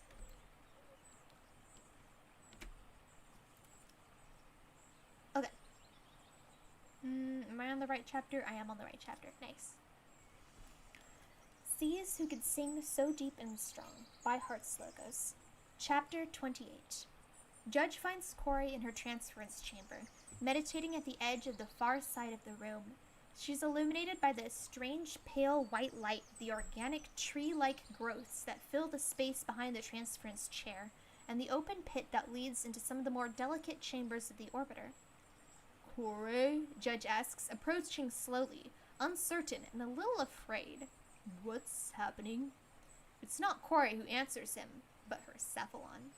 Cephalon Ortis's voice changes from his usual pleasant and chipper sound, sliding into a pixelated and deep, slow, amused Orden Karis, the voice that sends shivers down Judge's spine and flicks uncomfortable heat at the back of his neck and ears. It is still strange whenever Ortis's voice does that. From what Corey explained, the Cephalon isn't changing personalities exactly. Orden Karis's voice, if you listen hard enough, is audible underneath the lighter, airier Ortis voice at all times. He's just letting more of the parts he hides to avoid destruction by the other Cephalons, or other people come to the surface. My operator, Ortis drawls, voice cracking fond, is currently experiencing karma. Karma? Judge asks, confused and a little unnerved. He can't explain why Orden Karis's voice, even if he still is Ortis, makes him feel weird. It just does. What do you mean, karma? Judge, Corey says softly, not moving from where she's sitting cross-legged, head lightly bent forward, hands, he assumes, palms up on her knees. Hell is empty, and all the devils are here. What? There is no God. And I have become death, destroyer of worlds. I, kind of know you're a destroyer of worlds, Corey. What's going on? You're scaring me. A little? A lot? He thinks that Corey is quoting passages she'd learned under Ballas. Poetry, maybe? He wouldn't know. It's unlike Corey to do that. But he also doubts that this is Corey being poetic, because grandiosity, like proclaiming herself the destroyer of worlds, is also something far out of character for her. Corey is much more likely, he thinks, to call herself a deliverer of death than death itself. Corey has always thought of herself as a third party, a tool, a soldier. It is an opinion that is sometimes something she wears like a badge, and sometimes something she wears like a shackle. Judge is unsure of how he feels about this perception. They were children. They were tools. They were weapons. They were many things.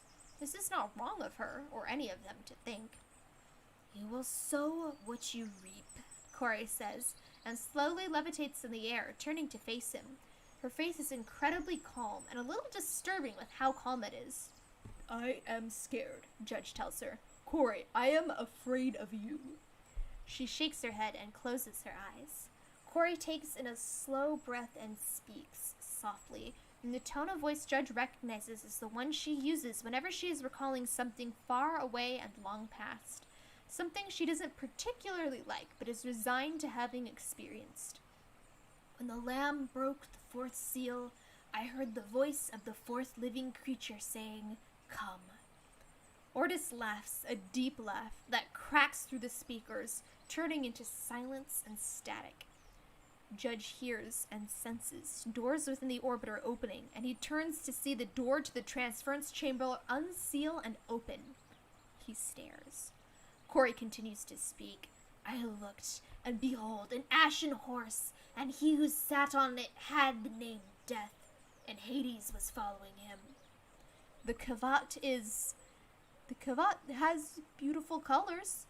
Pale, delicate blue flanks and back, and gentle, glowing pink underbelly, and a lovely dust of pale yellow along its legs. Its tail is exactly like Joy's. Judge didn't even know Corey was breeding a new Kavat, But knowing her, she's extremely disappointed that the new one has Joy's exact same tail and not a variant. But its face, void and flames and stars and everything else in between, its face! He feels his mouth slowly hang open as the creature trots into the room, looking around inquisitively before spotting its master. The Kavat brightens. The expression is absolutely terrifying on that face, and makes a beeline for Corey. Judge jumps out of the way, giving it a wide berth as Corey stares into the distance, lowering herself to the ground and opening her arms to receive the thing. Corey weakly embraces the Kavat that starts to rub against her and purr, pushing its head against Corey's and licking at her cheek. Corey's smile is manic. "She's a Smita," Corey says. "Joy is an Ardaza." It would have been easy for Corey to consign this Kavat if she were also an Ardaza.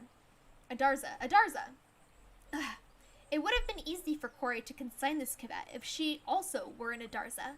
Corey doesn't like having two of anything without reason, but Corey has needed a Smita Kavat, wanted one, since Tenno researchers figured out how to isolate and modify the Kavat gene.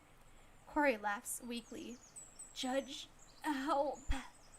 "You can't call handsome ugly anymore," Judge says, staring in fascination at the affectionate but hideous Kavat as it cuddles Corey. He'd laugh, really. The creature is affectionate and sweet, just like all of Corey's other companions. It's just... "Corey, I'm sorry." "I can't," Corey chokes, mechanically petting the creature.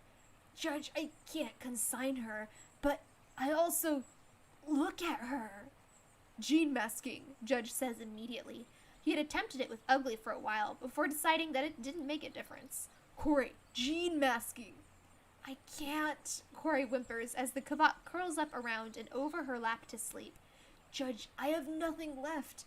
I have less than 1,000 credits to my name. I spent them all on..." Corey looks down at the sleeping creature in her lap and chokes out, "On her." "Corey, you know what you have to do." Corey sniffles. "I know." She starts to pet the Kavat and she says brokenly, "When I close my eyes, I see her face and it haunts me. She didn't look like this as a kitten, Judge. I have pictures of her as a kitten. She looked like Joy. Ball ears, long fluffy ears. Not this." Judge takes a step forward and then immediately takes 2 steps back. Actually, he void jumps back across the room. "I'm sorry, Corey," Judge says.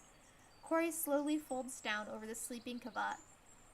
The only thing there is to do, Judge, is to make sure she lives up to her visage.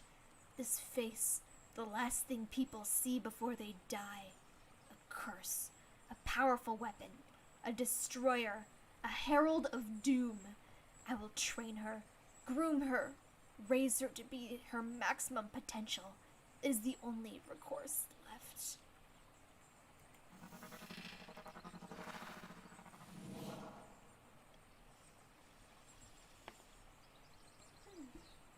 Sees Who Could Sing So Deep and Strong by heartslogos.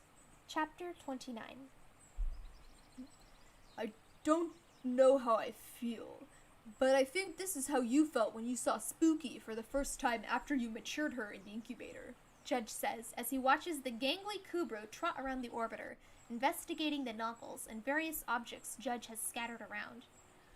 "You will never know the sheer horror and resignation I felt when I saw her face for the first time," Corey says, watching the Kubro with unabashed delight. "Also, do not normalize the final seal by giving her a cute moniker like Spooky. Calling her Spooky is something like saying that the Grineer... Calling her Spooky is something like saying that the Grineer are troubled, or Corpus are patronizing.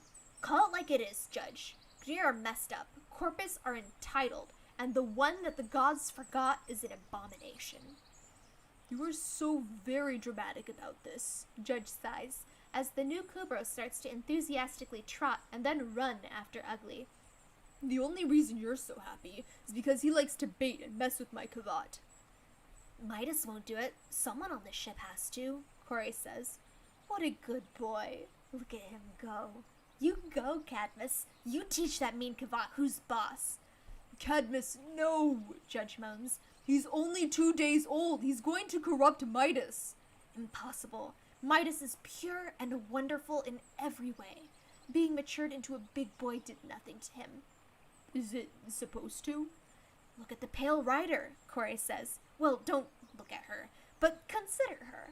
She was the absolute most adorable and sweet-looking kitten. Then I let the incubator mature her for combat, and well, she came out like that. She's still the absolute sweetest. I've never seen a Kavat so smitten and gentle with its owner. She has the heart of an angel, but the face of the unimaginable perils of the void, Corey says. I don't know what I feel for her. It's some sort of mixture of love and incomprehensible dread. Anyway, my point is, Cadmus is good. He shakes things up. The social hierarchy and power dynamics of this ship are changing. Ugly will no longer rule unquestioned and unchallenged.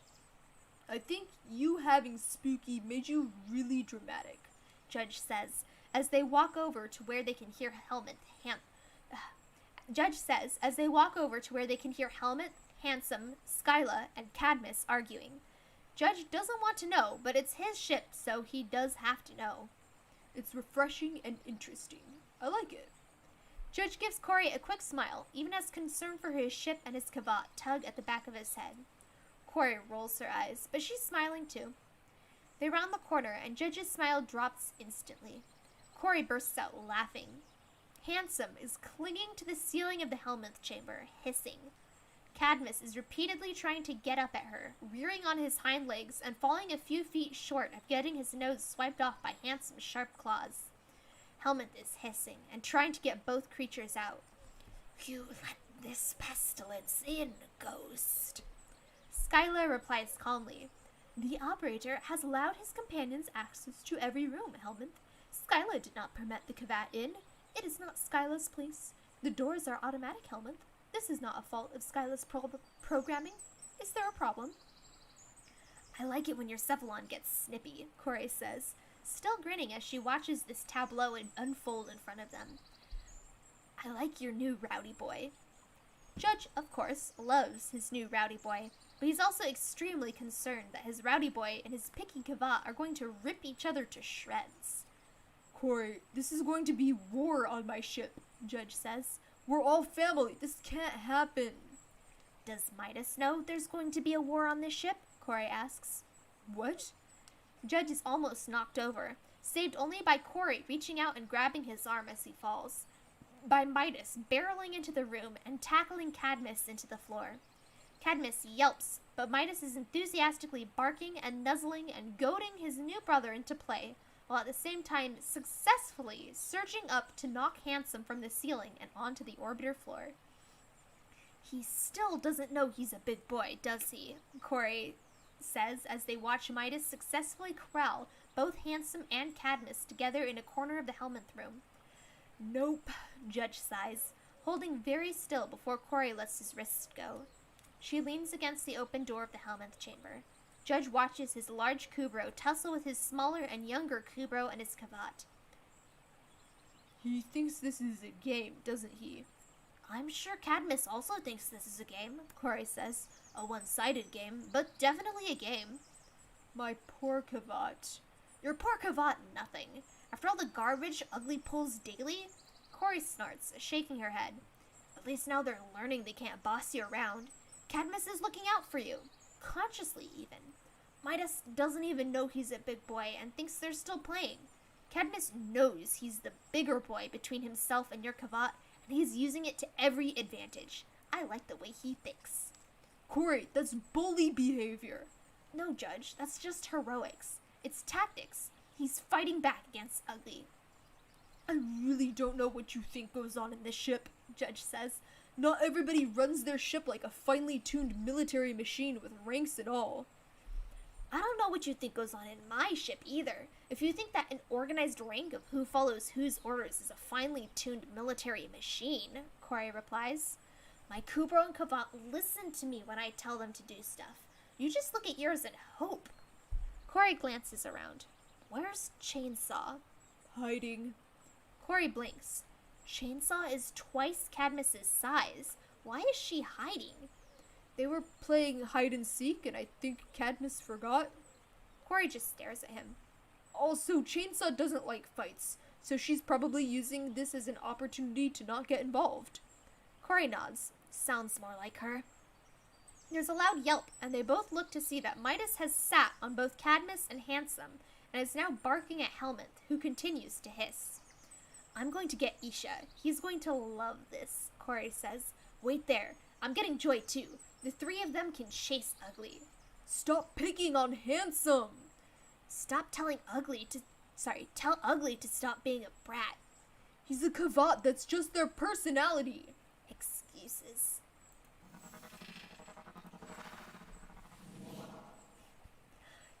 Hello. Hey, Jose! Hi there, Jose. Bird ASMR time. Oh, you're talking about the background music. Got you. I was about to say, this book isn't about birds. But no, I got you. Yeah. Hope that it sounds ASMR-y. That was the idea. I hope. Hello there. Chill W Cat and Elbow Cough? They're not showing up as emotes for some reason for me. Let me see if I can tab over to a place where they'll show up as emotes. Bum, bum, ba-dum, bum, bum, bum. Oh, I see. Oh, it's a little cat sitting in a box. How cute. Oh, hello there, Andrew Boy / Jay. Hello. Welcome. We're reading a book. And it's going pretty good so far. Going pretty good. How are y'all doing? It's okay. You can see it in the chat box on YouTube, and that's what matters, right? Even if it's not showing up on my on the stream, it's fine. Alright. Seas You Could Sing So Deep and Strong by heartslogos. Chapter 30. Corey's breathing is slow and even and gentle. Judge can't really hear it. The only sounds are her, him, and the orbiter. Judge wonders if she can tell that he's watching her sleep. Maybe? Judge watches the slow rise and fall of her breathing. Corey doesn't really move much in her sleep when she's found a comfortable position. Judge sits up and draws his knees to his chest. She loves you. He knows that. Of course he knows that. Corey wouldn't be here if she didn't. Corey wouldn't have stayed with him. She wouldn't have bothered to hang around, saving him from his own messes time and time again. Corey wouldn't come back, inevitable as a wave or as steadfast as the moon around Earth. She wouldn't be sleeping and letting him watch her sleep if she didn't. And Judge knows, without a doubt in his mind, for once, that he loves her. But, and here is where he falters, is it the same? Does Corey love Judge the way Judge loves Corey? He doesn't know. He doesn't know if Corey loves him like she loves all the other things in her care, something that is hers and hers alone, something she protects and is responsible for, something she keeps close for the purpose of protecting and protection. And Judge doesn't know if she loves him the way he loves hitting maximum speeds in Arcwing as he hurtles between asteroids and explosive blasts and energy beams. He doesn't know if she loves him the way he loves the pound of his pulse and the way it thumps in his throat as he watches lights flare and hears the sound of a bursa coming his way. Does Corey love him the way that he loves the heading, exhilarating, grounding, and completely present and real and undeniable waking up when he stares down a sentient on Neptune or a Kuvagard? Does Corey love Judge the way Judge loves the feeling of being alive and present and necessary? Judge doesn't know if this is the kind of love you're supposed to have either.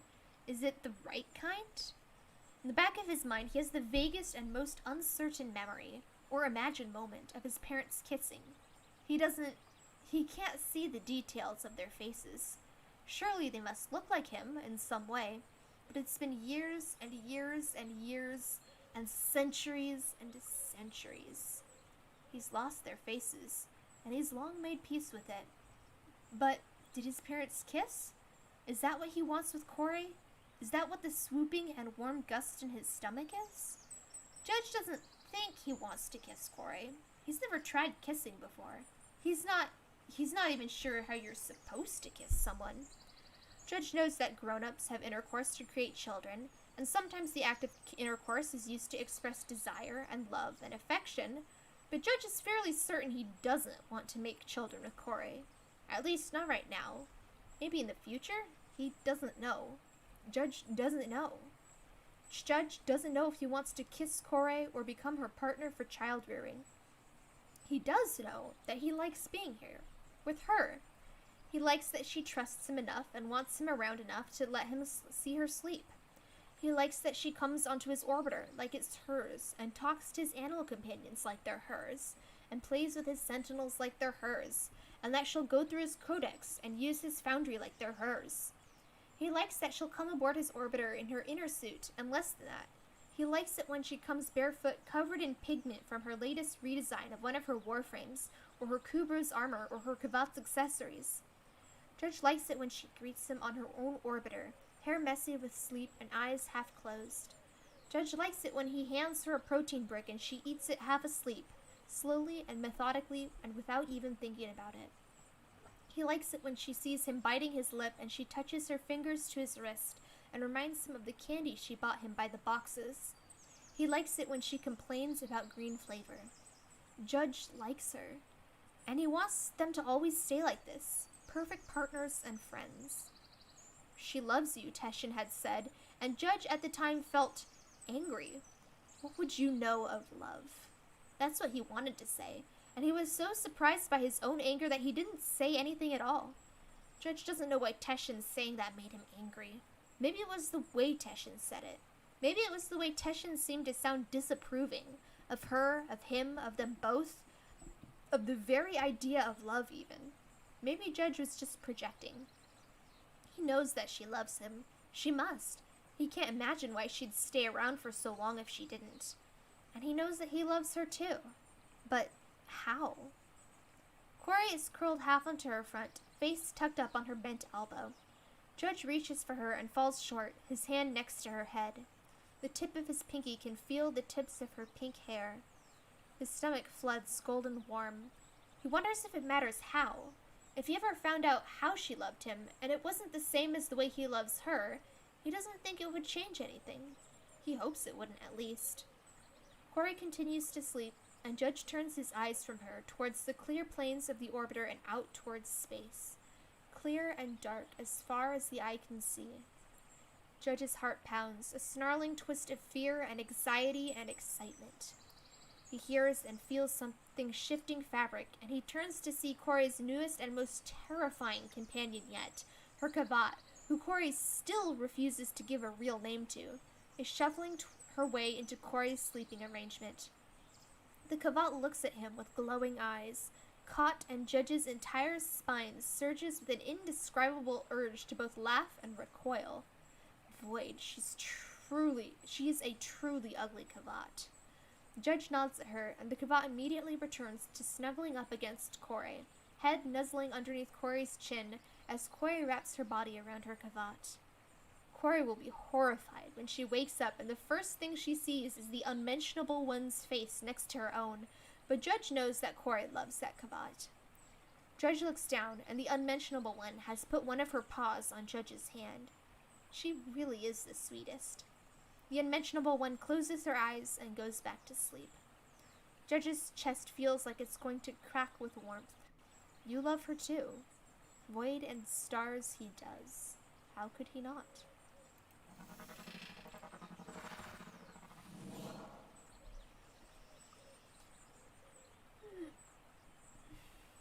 Alright, how we going? We're 2 hours in. We still got another hour. Cool, cool, cool. Seas who could sing so deep and strong by heartslogos. Chapter 31. First, I couldn't get you to even mature Midas for combat, and now you're popping out new ones left, right, and center, Corey says as she watches the vivid red and green Kavat zip around Judge's orbiter. And somehow yours always... I don't know, Judge. I mean, sure, there's ugly being ugly, but at least ugly's got some redeeming features. And I guess, what's his name? Poppy, Judge says. He'd seen a really faded file of the earth flower before it mutated, and it was really pretty. Supposedly, they have some healing or medicinal properties. Mostly, he thinks they just look really bright and cheerful. Poppy is a really bright kavat, and cheerful. Well, mischievous is just a different shade of cheerful, really. Well, Poppy might look a complete station wreck of colors, Corey says, but otherwise he's really cute. The little button nose, the lovely tail. You always get the strangest luck when it comes to your companions, you know. Your Cooper all have fantastic colorations and fur patterns. Mine are almost all spotted and brown. The only one different is Valencia, but she's still brown. Valencia looks like she's got war paint on with her bright red markings and her gray hindquarters. Appropriate for a Kubro built like a very small siege engine that breathes. Corey wrinkles her own nose and says, both of my kavats have the same ugly tail, in the same color. At least they both didn't have the same face, Judge points out. You dodged a bullet there. I know. It'd only be unfortunate if they both had the dark and forbidden one's face, though, Corey says, clicking her tongue and beckoning Poppy over to her when the kavat comes back into their line of sight and sees her, ears pinning and body lowering to the ground. Hey, Poppy, I'm Corey. You're going to have to get to know me, because only one of us is expendable, and that's not me. Corey, please, Judge groans, putting his head in his hands. Why are you like this? It worked, Corey replies, and Judge looks up to see that Poppy has come over to investigate Corey's hand as she holds it out to him. Poppy then hits his head against her hand to be petted and starts purring, rubbing himself against her legs and winding around her like a furry snake. Hi, buddy. You're a cute baby. I wish you talked to Handsome like that, Judge says. Maybe she wouldn't be so mean if you did. Over Ugly's dead body, Corey replies. Where is Ugly? Doesn't like your newest addition? Judge shrugs. Some are hiding from Cadmus. Handsome likes Poppy, though, I think. I saw Handsome grooming Poppy earlier. That has to mean something, right? And did Ugly look happy about doing it? Handsome had not looked happy about it. Handsome looked like she was doing it because someone was holding a gun to her head and threatening her unless she groomed the newest addition to the orbiter. Poppy looked happy, though. Handsome never looks happy, Judge says, and Corey rolls her eyes. Poppy has melted into a puddle at Corey's feet in an accurate representation of how Judge himself feels whenever Corey so much as looks at him with at least a fourth of the amount of happiness and pleasure in her eyes as she's giving Poppy right now. Corey crouches down to continue giving Poppy all the tender affection that the kavat could possibly want. You're going to spoil him, Judge says. What if he likes you better than me?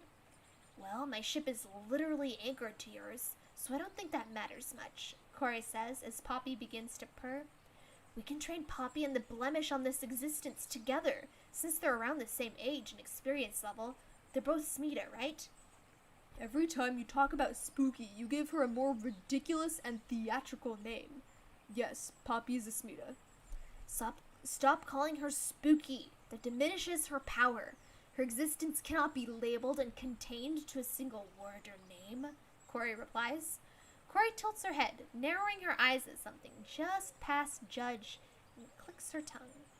A very vivid phantom of color seems to appear out of thin air in the corner of Judge's vision, and he nearly screams when he turns his head and sees that Corey's latest kavat seems to have just materialized. Instead, he sort of lets out a choked warble and he starts coughing on spit. The kavat glances at him and meows politely. She truly is the sweetest creature he's ever encountered. It's just her face. Void, that face. Oof. How?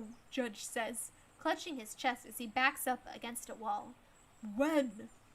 The last seal likes to practice going invisible, Corey replies, holding out her hand for her kavat, who comes over and immediately starts rubbing up against Corey's entire arm. I find it incredibly amusing. It keeps me sharp, alert, vigilant, a little sleepless. Poppy looks up at the kavat. The other kavat looks down at Poppy. Both of their tails go alert, and the two immediately start chasing each other, leaving Corey and Judge by themselves. They'll get along wonderfully, Corey says, rocking down from the crouch into a seated position, flashing Judge a smile that immediately makes him smile back. I can't wait for them to start teaming up with Cadmus. Stop turning them against Handsome. It's really mean. That's bully behavior. You know how I respond to that. If only Handsome didn't try to kill you in your sleep. If only Handsome didn't try to kill you in your sleep, Corey says, examining her nails. I mean, of course that calls for some form of retaliation. Judge, get Handsome to stop trying to kill you, and then I'll consider a ceasefire. I can't believe you are at war with my Kavat. I'm not at war, Judge. Don't be ridiculous. Corey blows some hair out of her face as she looks up at him. This is a siege.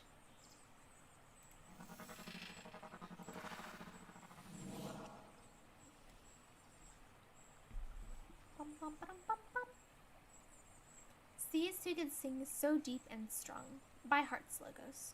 Chapter 32. Corey, Judge says, and the bags underneath his eyes are absolutely horrendous.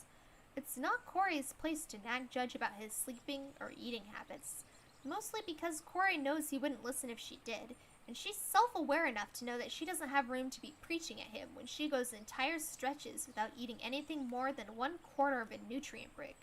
So she bites the inside of her cheek and settles for her silent but judgmental appraisal of his current state of very bad. Judge doesn't have much hair, most of it shaved off, but what he does have is sticking up at strange tufts, like he's been pulling at it. From here, even with how dark his mouth normally is, she can tell that it's been bitten, chapped, and raw. His skin has an oily sheen to it, and underneath that, it has an unhealthy cast.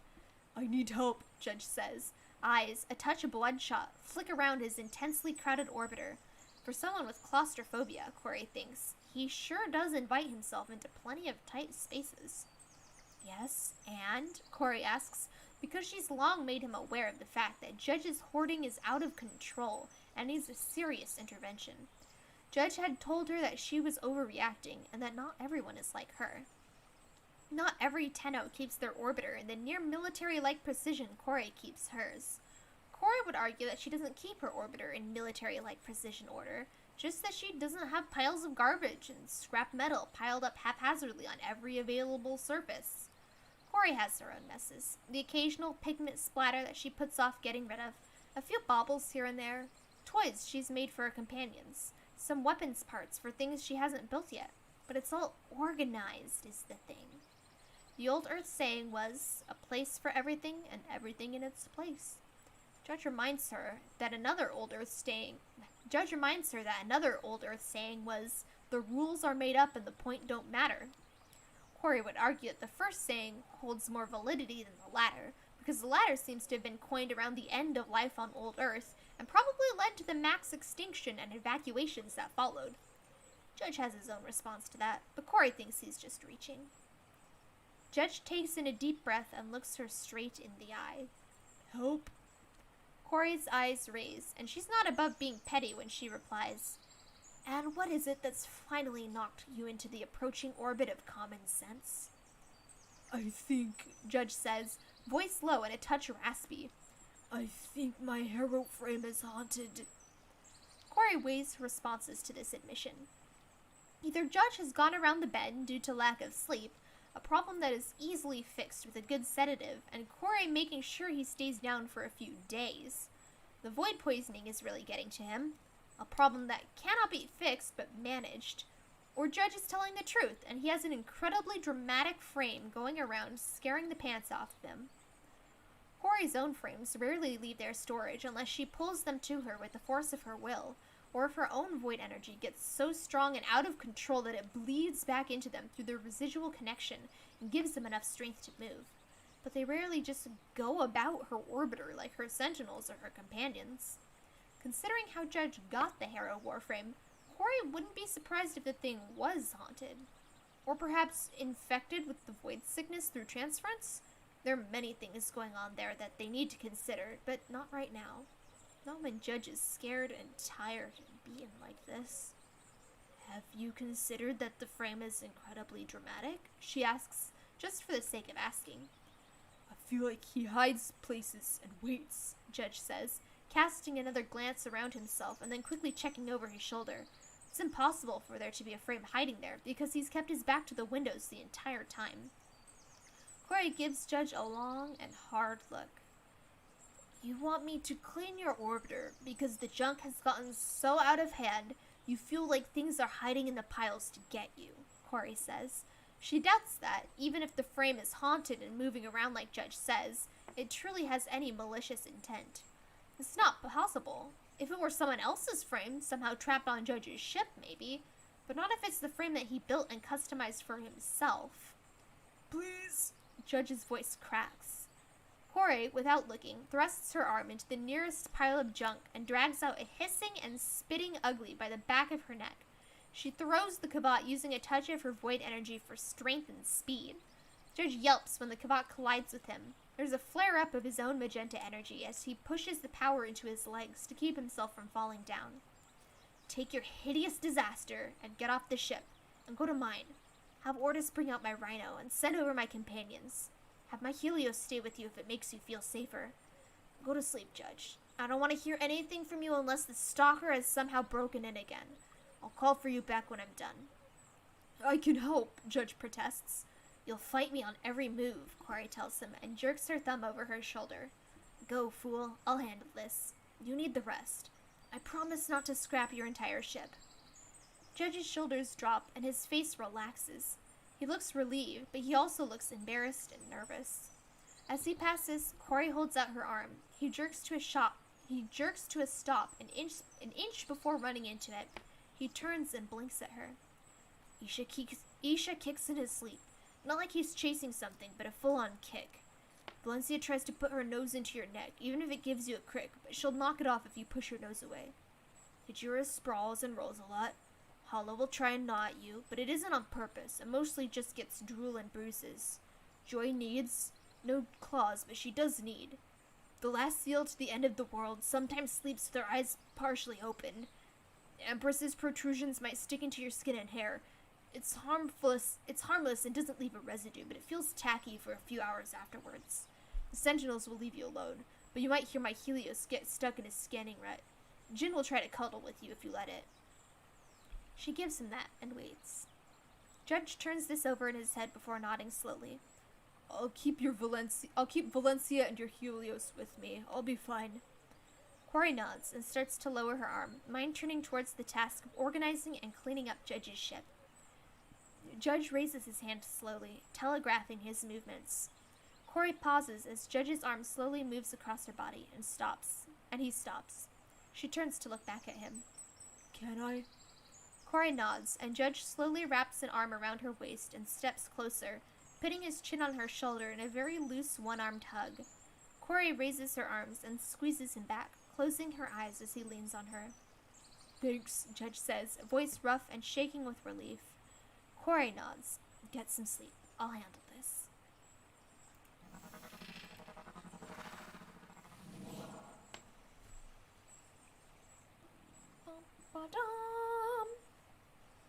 How many chapters have we read today? We've read 13 chapters. Pretty cool. And we still got an hour-ish, so let's do this. Seas Who Could Sing So Deep and Strong by heartslogos. Chapter 33. In Corey's defense, it's an easy mistake to make. After all, their names are literally one letter apart. Their comm frequencies also happen to be almost identical, and they both use blue in their color schemes. In Corey's not defense, it's her fault for relaxing and letting down her guard. Constant vigilance is key, and she was a fool for relaxing even the minutest of amounts. That's what gets her into trouble. That's what gets her Jude. Corey knew instantly that she had made a very costly mistake the second she saw the other Tenno, and by the time the first syllable spoken in the wrong voice had made it through their comms link, Corey was working out contingencies. She was working out how badly this can go, and what she should aim for as her best case scenario.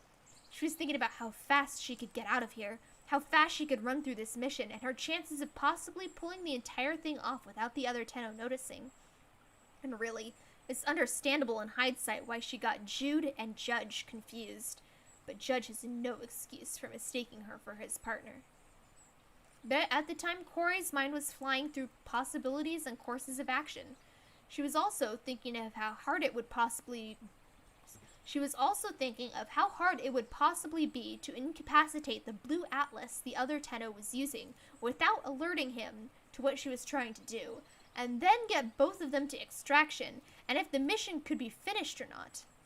By the time the Tenno she now knows is Jude finishes the sentence, "Hey darling, why are we on Pluto?" in the voice that is a little too low, a little too rough, and a little too slow to be Judge, Corey comes to the conclusion that in the best case scenario, she can bluff through this by going at this mission hard and fast with speed. Her charger, Empress, must have come to the same conclusion because Empress immediately sets off in a dead run, tendrils glowing as she shot past the blue-colored atlas frame. They don't quite make without being discovered because apparently Jude's real partner is very talky and not like Corey at all, except for the vague color scheme of not blue. When that entire ordeal is over, Corey rushing to get as far from Pluto as possible, ignoring Jude's cheerful, "Nice work, see y'all round for the next one, what say you?" She's begun to instruct Ortis on her plans to completely separate herself from the situation. Corey spends the next 5 Earth months using her alternate color schemes for her Warframes. Empress sulks a great deal because Corey is too paranoid to bring her along on missions for fear that she might be recognized. She stops going to relays altogether because you never know. And Corey refuses to do anything near Pluto at all. And of course, she's returned to a state of vigilance. The Red Veil has never been more enthusiastic whenever they talk. Over secured comm lines, of course. Judge blows 5 months of Corey's careful hiding and disappearance in literally 2 seconds when he invites 2 other Tenno to their sabotage mission on Europa. Corey is currently dying. "I hate you," Corey says over her private line with Judge. Judge sounds like a very sad and confused puppy when he replies, "Why? What did I do?" Corey ignores him. "It's you," Jude says, generally getting into her space and trying to catch her attention. "The sword from Pluto. A Titania? Nice. I've actually been looking for you. I was hoping we could team up again. I was looking for some help doing some Kuva runs, and Sheik here ain't so much help as she is trouble."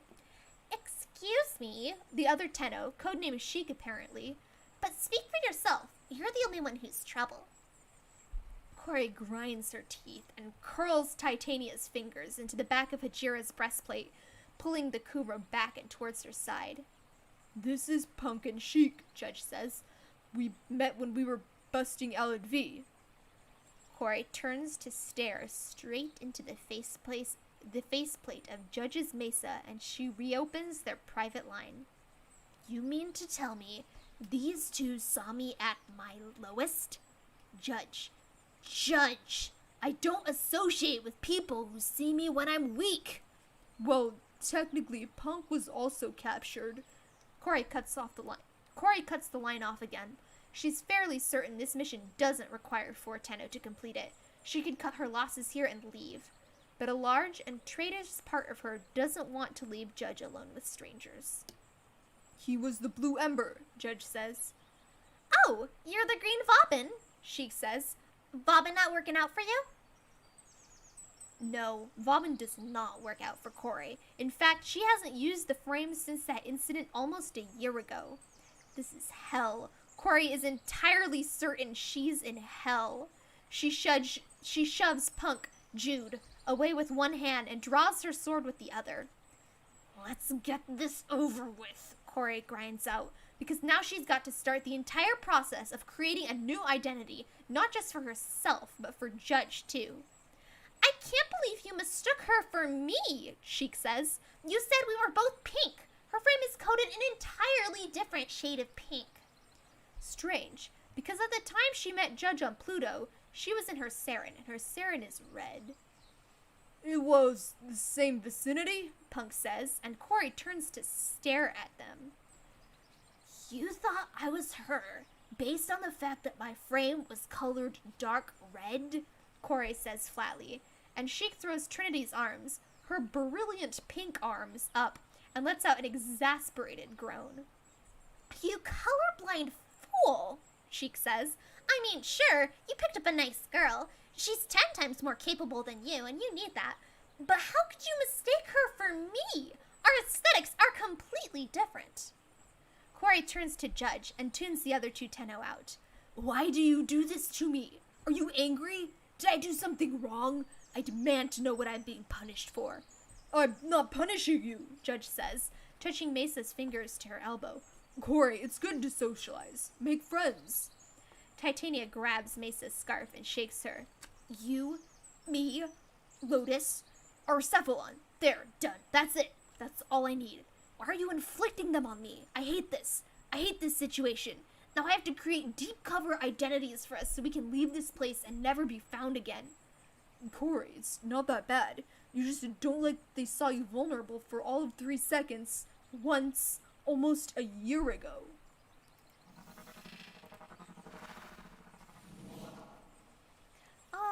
Hello Jacob, hello Mikali Mastra, hello. Welcome.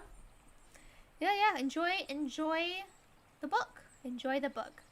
We have now introduced 2 more characters. I'm very excited for them. Okay, I know Judge's voice is wrong.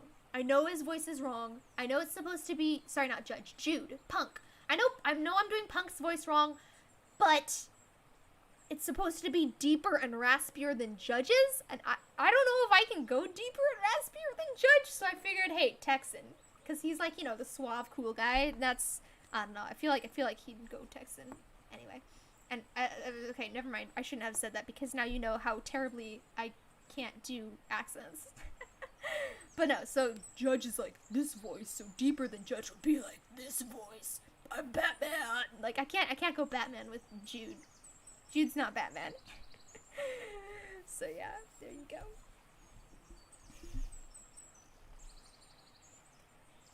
Sees Who Could Sing So Deep and Strong by Heartslogos. Chapter 34. You are a fire. The Red Veil member Corey is passing emblems to breathes out, sounding appropriately ominous and serious for someone of the Red Veil. Spreading fear and respect, yes, Corey messages back. She doesn't like to use her own voice in a relay, or with anyone who isn't Judge, for that matter. The synthesizer works fine, and the Red Veil even seemed to appreciate Corey's professionalism. It's more like rampant distaste for talking to people and being known by them. Identifiable, quantifiable, remembered. There are some Tenno who are bold and bright and loud and very much present. These Tenno want to be known. They want to be seen. They want to be noticed and remembered and held accountable and responsible. They want credit and they want notoriety. They want glory. Corey is not one of those Tenno. Corey would infinitely rather it just be her and her ship and the things on it, and she supposes Judge and Judge's ship and the things on it. The galaxy does not need to know she exists. Perhaps, as far as the galaxy is concerned, she doesn't. Corey doesn't mind being a faceless and unnoticed part of the system they live in. If you are not seen, after all, if you are not remembered, they cannot come for you later. The Red Veil member lowers his head once to her, and Corey watches on her internal display as her accolades in the Red Veil raise. She then heads deeper into the Red Veil base to exchange her new points for some relics. Wait, who's saying this? Hold up. Let me read ahead. Okay. Persephone! It is you! I almost didn't recognize you! Notice how everything turns red when you're here? The lighting is like super bad, and I thought you were someone else. Corey feels her gut fall out from her, and a flash of white panic rips down her spine, almost knocking her out of transference. Almost without her permission, her frame turns to look over her shoulder and sees Jude, call sign Punk. Her Valkyr frame has always had an almost masochistic edge for looking straight at the most irritating thing in the room. She can feel the judgment of all the Red Veil members on her as she turns to the nearest one and says, "He's one of Hades, not mine." The judgment immediately turns to pity. The Red Veil have made it no secret that they disapprove of Judge and everything he does, and they often express that disapproval with loud, pointed breathing whenever he is present. Corey finds their protectiveness of her amusing, in that they seem to be hinting that she could do better than a boy from the Arbiters of Hexus. She also finds Judge's nervousness about passing the Red Veil headquarters without her present deeply entertaining. Upon closer inspection, Corey sees that Jude's Ember Frame has the insignia for a Steel Meridian Defender on his breast. By that logic, he must be at least a rank 2 of Red Veil, but the Red Veil have never had any fondness for excessive chatter, so it's probably he's in their graces by distant deeds rather than approval of the rest of him. Wow, you're high up, aren't you?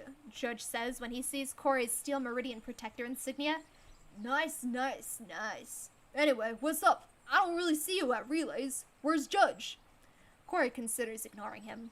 But apparently, unlike Judge, Jude either doesn't notice or doesn't care that Corey is trying to actively avoid him, because he walks right up to her and seems to wait expectantly for an answer.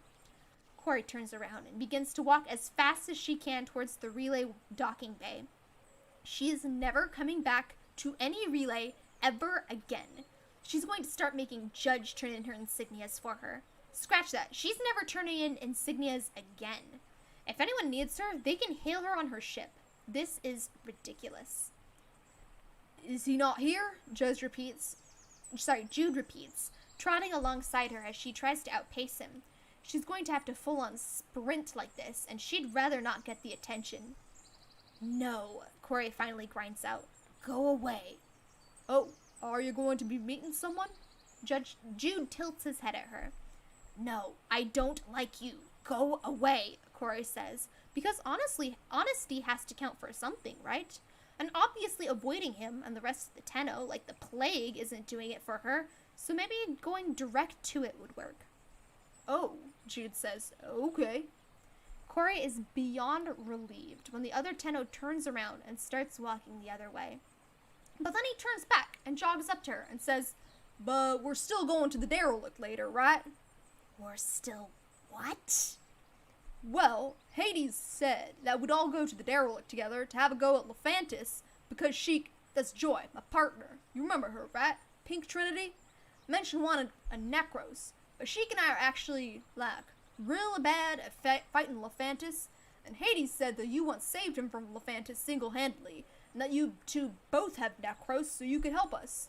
So, are we still going later? Corey may accidentally be leaking out a touch of void energy because there's a bright red light that's casting a tint on Jude's face. Corey shakes her hand out. That's what I wanted to talk about, Jude says, because Sheik and I have keys for Lephantis, but we'd have to go in 3 times, and we wanted to check if you guys had keys or if we should make our own, since, it takes a bit of time. I wouldn't have sent a message or something, but I just saw you there, and I thought, why waste time by sending a message when I can just ask you out, Judge made a promise, and Corey isn't about to make Judge into an oathbreaker, as much as she would rather avoid interacting with other Tenno. Yes, Corey grinds out. We're still going. Great, thank you so much. You have no idea how big a favor this is for us, Jude says, clapping Corey on the shoulder enthusiastically. I promise we'll rush this. We'll make it as quick as possible. Seriously, we really appreciate it.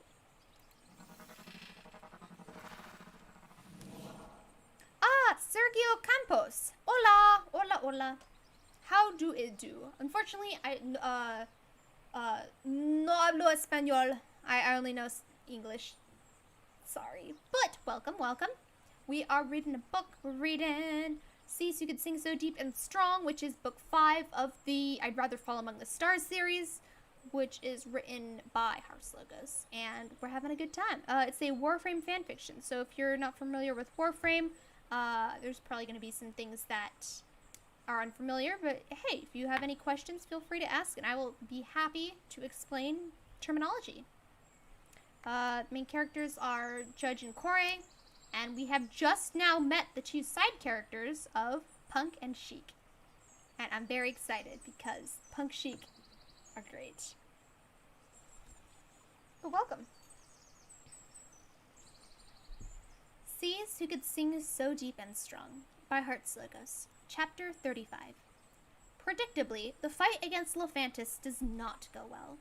Corey immediately, viciously, and with some small amount of very bitter and self-fulfilling satisfaction, regrets this entire venture instantly. She regrets remembering Judge. She regrets staying with him. She regrets his despicably good nature of being the sort who helps people without a second thought. She regrets ever fighting with him that one time, causing her to go off and do something stupid, which caused her to get captured by Zanuka hunters, which led to him meeting this Tenno called Sheik, which led to meeting this Tenno called Punk, and which has led them to this. Judge gets down 3 times. Sheik is down once, but Corey bleeds out 4 times and needs assistance to get back up again. Punk is not down once, because 3 of the 4 times Corey got swarmed, mobbed, and summarily pounded down into the ground and out of transference were because she was distracting the infested from getting to Punk when his shields were down, and Corey had made the grave mistake of entering this in her Titania. She had thought that her Titania frame would be good enough. Between Judge's Mag and Sheik's Trinity, she had thought there would be enough support that she could just go in and slice through everything and use Titania's enhanced mobility to get this over and done with. She did not anticipate in any way Punk's absolutely terrible miscalculation of risks in that he would run straight into the closest Eximus without a second thought and proceed to get himself beat up. And of course, Corey isn't going to have Judge go in and fix this. Well, the good news is that we only have to do this 2 more times, Judge says as soon as they've gotten to extraction and have returned to their ships. Corey had brought along her Taxon because she had thought it would be a good training opportunity for her youngest and weakest of her sentinels. Taxon was knocked out of the air about 10 minutes into the mission, and Corey had been dragging the poor thing behind on her back ever since. Needless to say, her Taxon learned nothing and is now very scared that it upset her. Corey carefully sets Taxon down next to Ortis's specter frame and then calmly sits on the floor of her craft and steeples her fingers together. I hate this. 2 more times. They have to do this 2 more times, at least. There's always a chance that Punk and Sheik don't find the blueprints they need in the next 2 runs. Corey closes her eyes and presses her fingers to her cheeks and breathes out slowly. The unspeakable one, Corey says, and the Kavat is instantly trying to nuzzle and wiggle her way into Corey's lap, ignoring the fact that she's entirely too big for that. Ortis, get Valkyr. Yes, operator, Ortis says, and Corey feels her frames moving inside the interior storage of the orbiter. Titania goes down into her storage capsule as Valkyr rises. It's like a tangible feeling of heat and cold air and gravitas. Corey calmly holds the Blight's face in her hands and says, I need you to be as terrible and awful and merciless as you unknowingly are. Do you understand me? Armageddon bares her sharp, pointy little teeth. It's supposed to be a smile. It looks like her skin is peeling back from her skull. I love how you understand me perfectly. Corey closes her eyes and feels Valkyr come alive around her. She flexes their hands and rolls their shoulders. All of Corey's vexation becomes Valkyr's warm drive. Valkyr thrives best on Corey's frustration, her outrage, her anger, her irritation, her spite. Valkyr easily hefts her Rubico from where Ortis's specter is calmly holding it out to her. You know me so well, Corey remarks dryly. Ortis doesn't say anything. He just hands her a pair of swords, too. Valkyr calmly slides them over her back, passes a finger over the back of the destroyer's head, and heads back to her deployment unit. When they land, Judge gives her a double take. Corey ignores him and feels her mind slowly start to filter out the chatter, the noise, the excess. There is her swords, there is her Kavat, there is her gun, and there is her mission. Void and stars, that is the ugliest Kavat I've ever seen, Punk says. The Blight smiles. Punk squeaks and scuttles to try and hide behind Sheik. Corey gives Judge a flat look. I'm going. Judge nods, and Corey is gone. She leaves swaths of cut down, burnt, cauterized, and otherwise incapable of fighting back hunks of infested flesh in her wake. Corey waits, She waits while the flesh and blood of infested evaporates off of the heated edges of her dextacra, and she carefully tallies her ammunition. As soon as the others enter and the chamber seals off, she grabs Punk by the back of his neck and drags him off to the wall she had pinked out earlier. You stay here, Corey says, and she proceeds to wall climb up higher, focusing some energy into clinging to the wall as she sheaths her swords and replaces them with her Rubico. Corey quickly fires off a warning shot at him with her Lex when he attempts to move. Stay. Stay there, Judge says over the comms. Sheik and I will handle the floor. Keep Persephone clear. The hubris of man hisses softly, prowling the area. Lephantis appears. Corey calmly begins to take her shots, waiting because she knows she'll have them. Judge will make them for her. He knows her by now. I can't focus on hitting the back of their throat whenever they open their mouths to make noise, Corey says slowly, if I have to focus on keeping the lesser ones away from me. The destroyer of minds is only one Kavat. You're an Ember unit. Do your job. Oh, Punk says. The fight is over in less than 6 minutes. She has Ortis doing a very calm and steady countdown through her private channel with her ship, and Corey doesn't even run out of ammunition. Punk does an adequate job of keeping the infested that come into the room off of her, and even assists her Kavat whenever it looks like the creature is getting in over her head. Corey's willing to give the other Tenno that. Corey calmly detaches from the wall and lands next to him when it's over. We're going, Corey says, switching her Rubico for her swords again. Okay, Punk whispers, with something Corey refuses to label as awe or respect or admiration. Corey switches the channel to her private one with Judge. As soon as I get that third part, I'm directing Ortis to take me as far away from here as possible, and I don't want anyone trying to talk to me for at least a week. I'll buy you a new gun, Judge says. You're buying me a new gun and new knives for this, Corey replies. Done. If I had known it would be that cheap, I would have done this ages ago. I don't like this new confident and well-off version of you. Yes, you do. You think my newfound capability is very attractive. I think that it would be better if it didn't come with some sort of strange righteous streak to match your reckless one.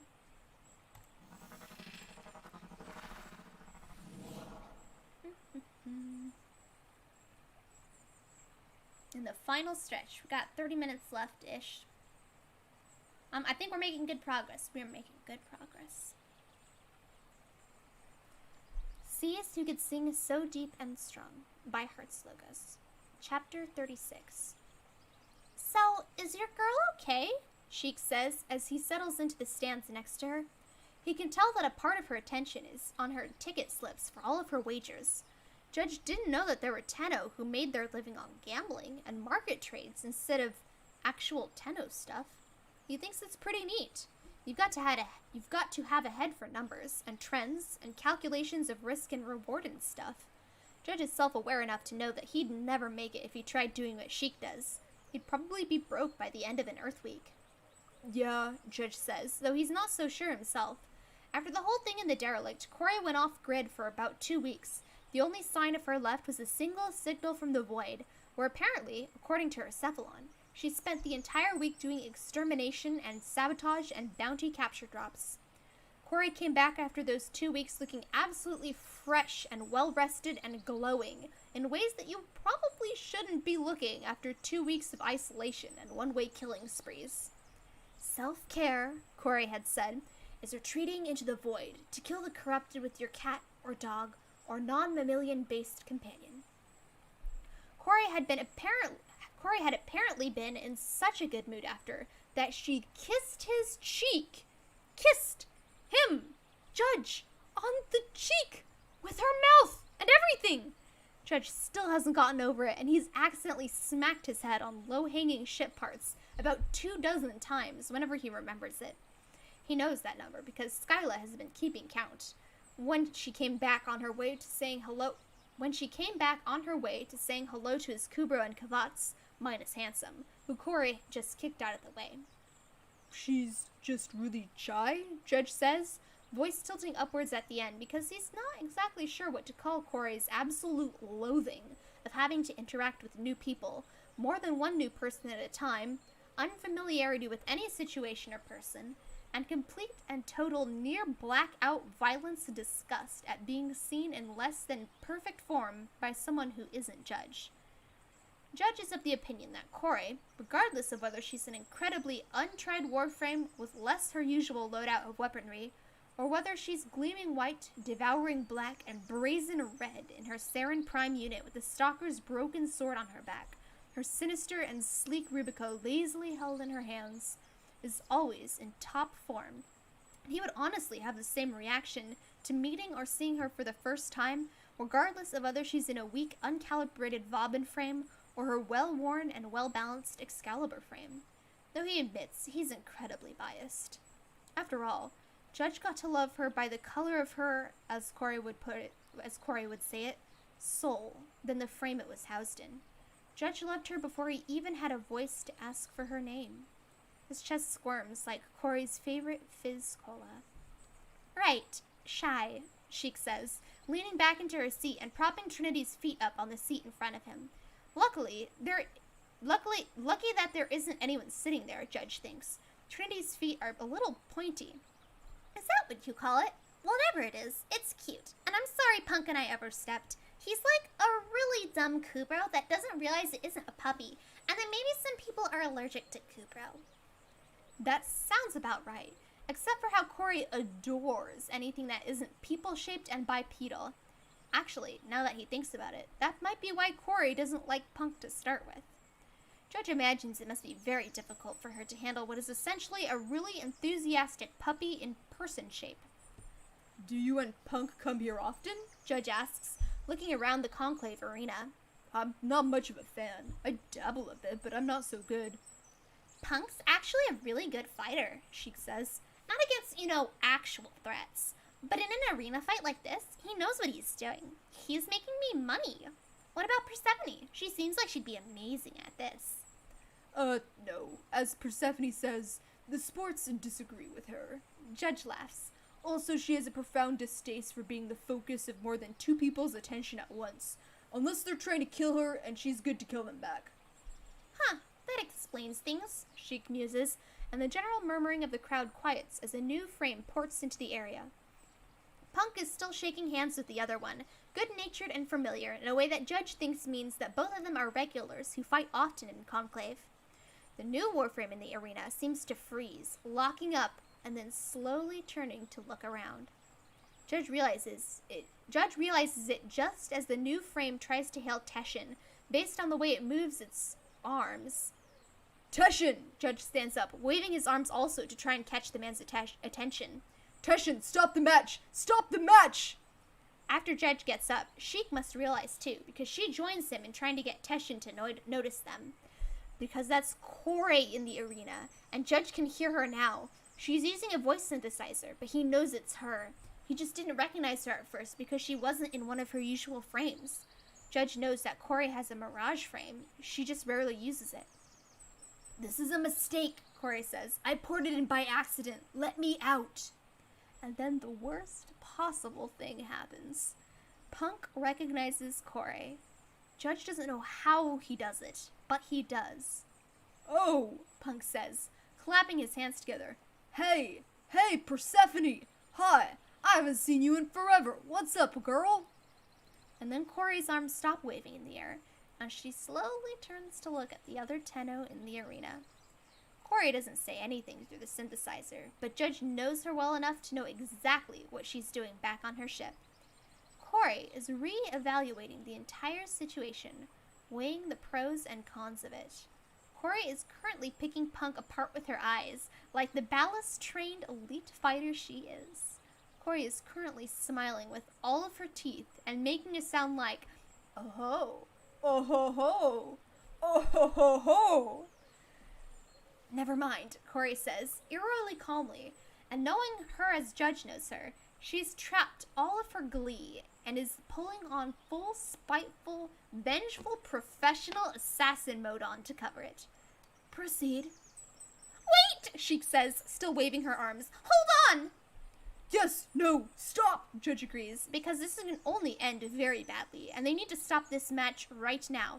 I need to change my bets! Hold on, Sheik says, and Judge turns to gape at her. Never mind that she can't see it since Nova doesn't have a mouth. Sheik. She doesn't do conclave, right? So this is her first time? Sheik says, frantic as she starts changing her ticket. Alright, first fight she loses, second is a draw, third she wins, fourth she loses. Based on her personality, she's going to draw this out, alternating to crush Punk into the ground for maximum catharsis on her part. I'm going to make so many credits off your girl, you have no idea. I love this. Aren't you concerned that they're going to get seriously hurt?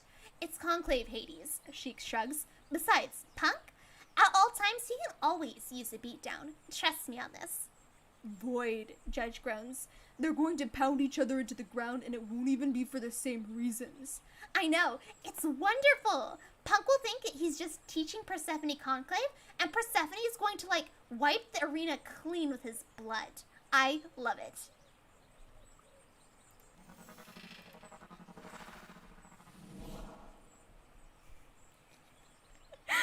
I love Sheik's personality. Honestly, she's a gambler. She just I love the fact that she doesn't really do missions. She just sits in the conclave and presumably the index and just gambles and wins because she can just predict the enemies and all their stuff. That's such a great thing. She's hyper smart when it comes to that and savvy with bets, I guess. I don't know. I just really like Sheik.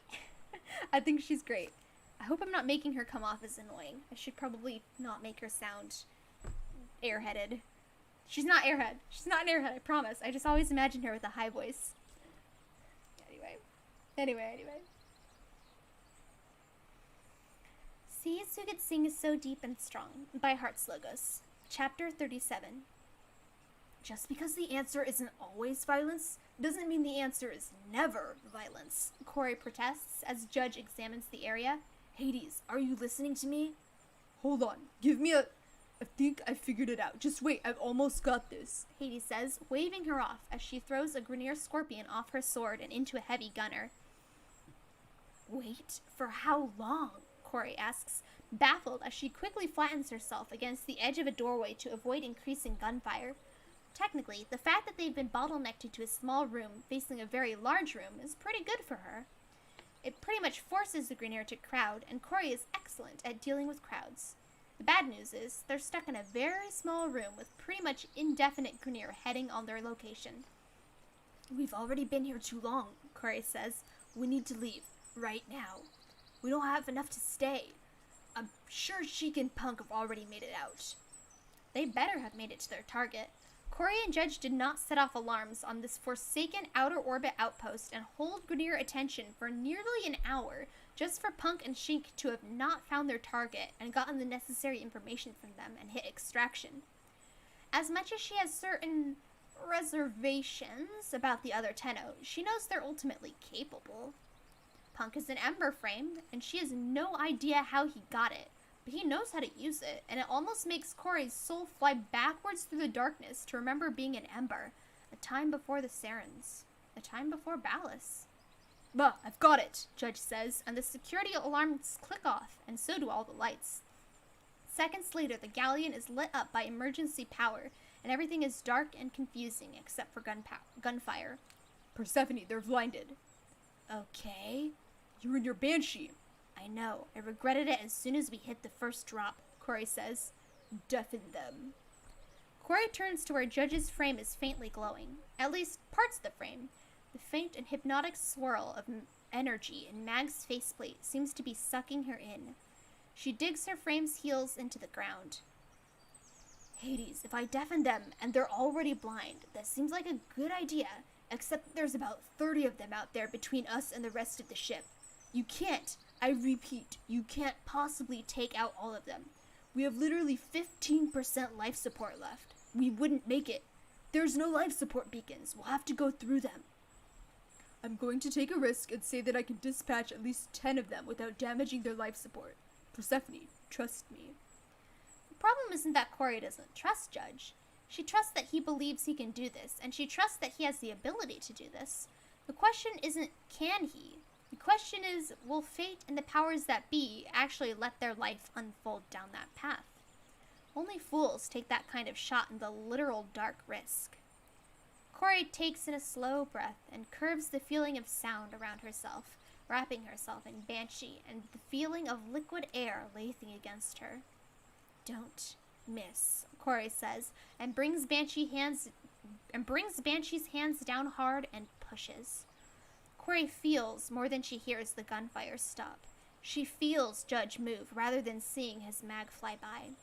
In the darkness, she sees flickers of Grineer lights go out one by one, the sounds of bodies hitting the floor, sensations reverberating back against her sonic waves and up Banshee's arms rather than actual audio that she receives. Judge is a pull against her soul that she can imagine just as clear as the movements of her Saren's arm outstretching to deliver a deadly payload of spores. She can imagine his mag moving, fast and lithe, nimble as she flips between Grineer and removes them from life one by one, like snuffing out small little candles. The Grineer none the wiser than the candles as to what happens to them.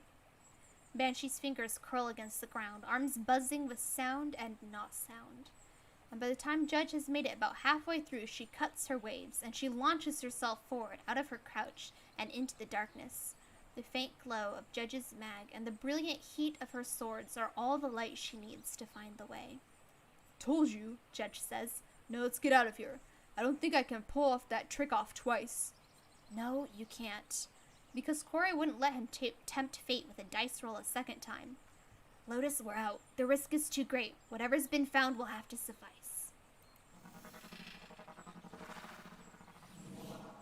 I'm glad that you're getting along with Spooky now, Judge says. He has trouble looking at the Kavat directly, but she's fine out of the corner of his eye, or like, if you unfocus your eyes. She's also very sweet, and you don't need to look at her directly to pet her or hug her. Please stop calling her Spooky, Corey says. Stop calling Handsome ugly. Ugly doesn't even respond to the name Handsome. And whose fault is that, do you think? Fault? It's not a thing that needs blame, Corey says, hefting Spooky up into her arms. Spooky is much larger than the girl, and the image is hilarious. Corey's got her arms around Spooky's body, hooked underneath Spooky's forelegs.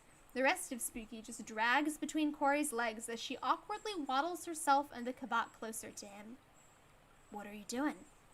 Spooky turns her head up and starts licking underneath Corey's chin, eyes closed in happiness.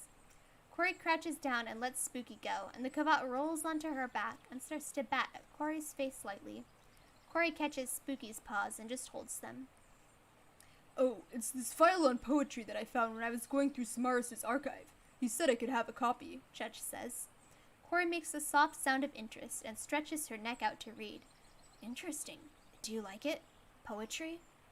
I like some of it, Judge says. I'm not sure if I understand it, though. Corey shrugs, turning down to look at her Kavat, grimacing a little. Spooky smiles back up at her. The effect is somewhat stomach-churning, even though it is a little funny. Corey sighs and starts petting underneath Spooky's chin. You don't have to understand something to like it. But I don't know, Corey. I think Spooky is plenty easy to understand. I meant you, not her, Corey says. On the best days, I understand a fraction of you. But on my worst days, I still like you.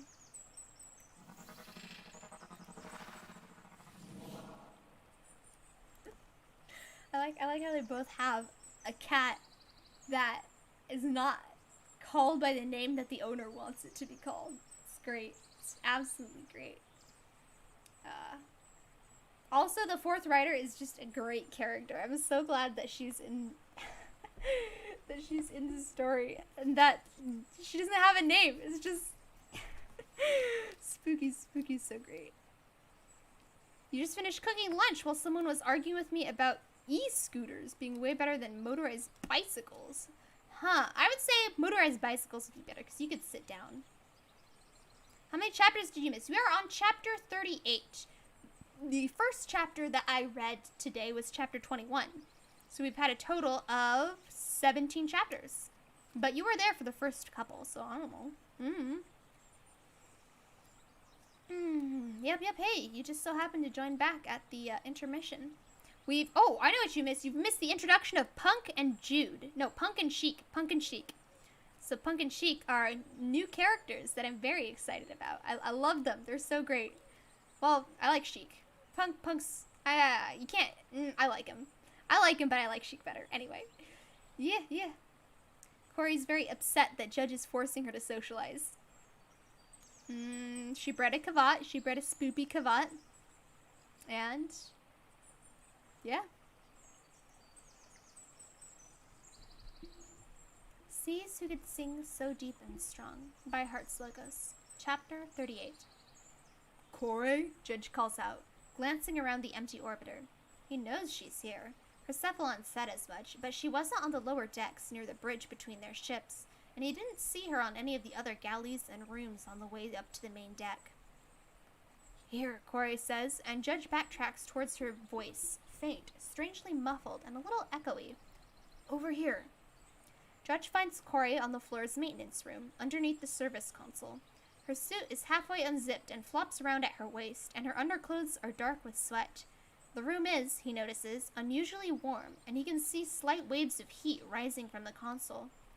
I think Joy accidentally blocked one of the cooling vents for this room, Corey says. Not like how Ugly does it on purpose. I think one of Joy's scrap cloth pieces got into a vent somehow and traveled along until it started doing some damage. Judge looks around for the cavat and sees a glimpse of glowing yellow eyes from a corner before the cavat ducks behind some circuitry. She feels very guilty about it, I think, Judge says, slowly walking over, grimacing as the heat only increases. How bad is it? Found it quick, so not too bad. Ortis noticed before anything really bad could happen. I've already got the cloth out, but the overheating and the work on adjusting the temperature must have fried a circuit or something, because the cooling system isn't working at all. It's just hot and annoying. You'd think the Orkin would make ships that are a little more resilient to minor inconveniences. You good in here? Door's open, and it isn't that crowded in here. This is fine, Judge says. I'll come back later if you're busy. Corey drags herself out from underneath the console, face shiny with sweat and red with heat. No, it's fine. I could use a break. What's up?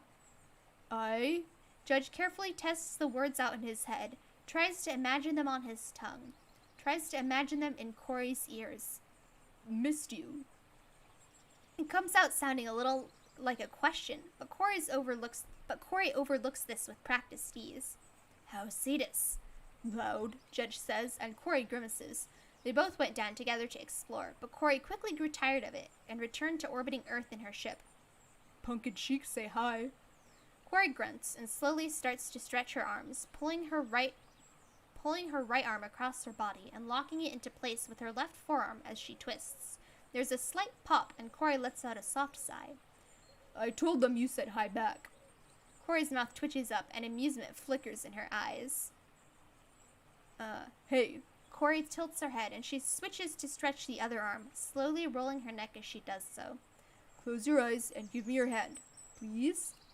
Corey turns to look at him, looking a little confused at the sudden request, but Corey doesn't ask. Corey shrugs and closes her eyes, and holds her hand out to him. So much trust. It makes Judge dizzy with it. He quickly puts the jar he had been holding behind his back into her hand. After a moment of nerves, drags together the courage of trust tight around himself, and uses the tips of his gloved fingers to curl hers around the jar. Okay, that's it. You can open your eyes. Corey opens them and looks down at the jar, frowning as she turns it over in her hands.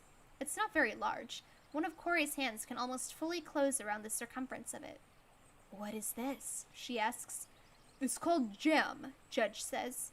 Sheik had given him some with a little bit of bread. It was alarmingly sweet, but it had a strange tang to it. Made from something called peaches. It's not a lot, but I think you'd like it. It smells nice, too. Corey twists the top of the jar off and tentatively raises it to her nose and sniffs. Her eyelashes flutter, and it's like he can feel the ghost of them in his chest. Corey's smile grows a little bit more. It smells sweet and like sun, Corey says slowly, and then she touches her finger to the metal top, quickly swiping off a bit of the jam stuck there, and licks it. Her eyes widen. It's good. Judge feels the smile on his face and the relief of knowing she likes it. Good, he says. Neither of them are particularly good at words. They're people of action, different kinds of action, sure, but action still. Corey smiles at him, and then her smile falters.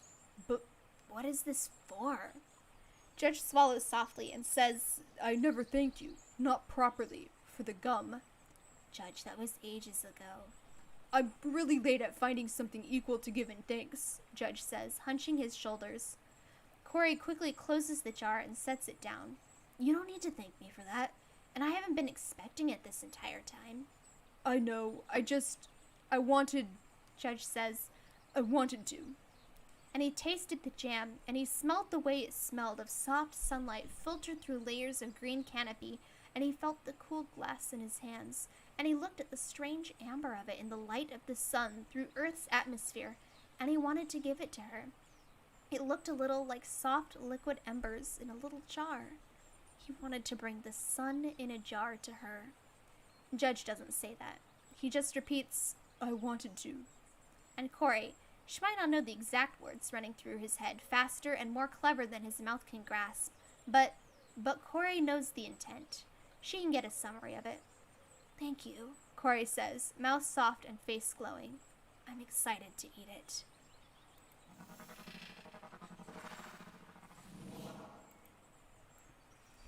You're not sure you heard me. I repeat the bit about motorized bicycles? Oh, I was just saying, it was a throwaway thing where it was just like, I think I prefer motorized bicycles to motorized scooters because bicycles let you sit down, you know?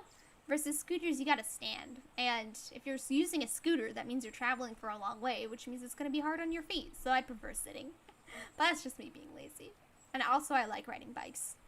Versus scooters, they could hit you in the shins, and then you in pain, and rolling on the floor, grabbing your legs and sobbing. Or ankles. Mostly ankles for me, I think.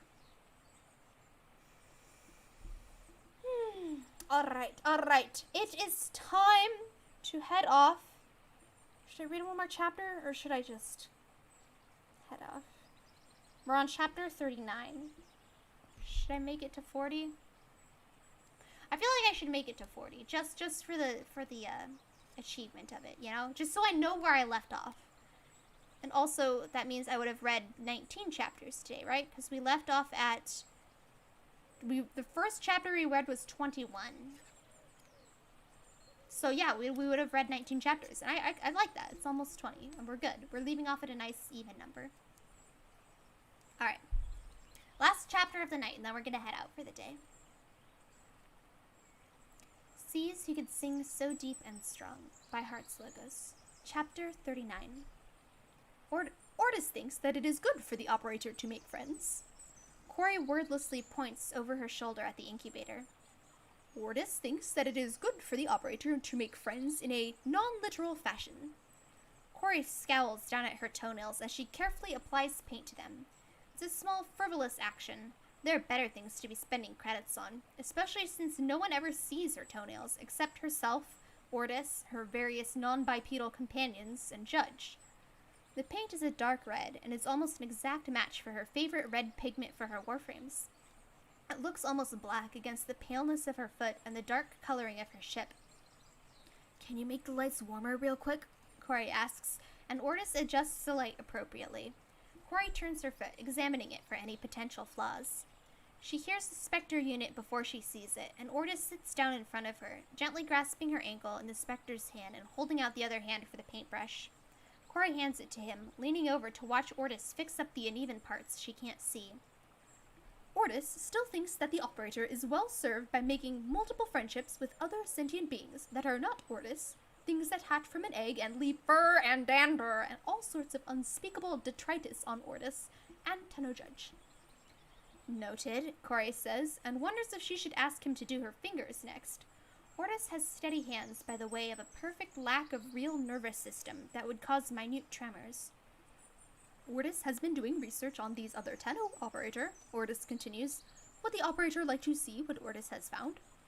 Sure, she's stuck with drying paint anyway. Ortis pulls up some information on some displays and Corey skims over them. Nothing here is really going to change her mind. She does note that Punk really was one of the original Ember units like she was, and that overall he wasn't too bad at it, based on the limited data Ortis is able to pull from admittedly much degraded and fragmented archives. They aren't friends, Ortis. They're Acquaintances. In Punk's case, mistakes. Allies, Ortis firmly corrects. Corey raises an eyebrow without looking away from the screens. It doesn't matter where she is or where she looks. Ortis will see or sense it anyway. She lives inside him, after all. There's a touch more Karos than usual that rises up through Ortis's voice modulator as he continues, If operator wishes, refer to them as allies. Allies serve better than acquaintances. Until they start asking for things. Favors go both ways. It is a good deal in being the one doing rather than the one taking. Oh, sorry. Favors go both ways. It is good to deal in being the one doing rather than the one taking. Corey hums, and the specter releases her foot, resting it on its thighs before reaching up and holding out its hand. Corey gives the specter her hand, and it begins to work on her fingers. Depends on the favors. The sound that comes through the speakers can't be considered a hum, because Ortis doesn't have lips. It's more of an electronic drag. Ortis will point out that the operator has already asked for favors. Corey clicks her tongue. She didn't ask. And that just because the operator didn't verbally ask does not mean a favor was not done. I wish you didn't think like me, Corey says, or that I didn't think like you. Whichever. Ortis is pointedly silent. Punk and Sheik took care of Judge Uncetus. They still take care of Judge Uncetus, as Corey has no taste for interacting with other people in general. Too many memories, too many sensations, too much all at once, too fast. Corey has been somewhat forced into trusting Judge in his current mental and emotional struggles and his lapses with other people. Judge has been better. He's also been worse. It isn't possible or right to monitor Judge constantly. It does no one any favors, Judge least of all. But she also knows that it helps to have someone close at hand, just in case. Corey, at this moment, is not close at hand. And there are just some things Judge can't say to her. Just like there are things she cannot say to him. At least, not yet. Perhaps not ever. In this instance, she thinks she can understand. Or start to. Allies, Corey repeats. The word echoes in her mouth. She thinks about Ballas. Ballas didn't make allies or acquaintances or friends. He made enemies and servants and devout sycophants. Ballas made fans and copycats. Ballas made slaves.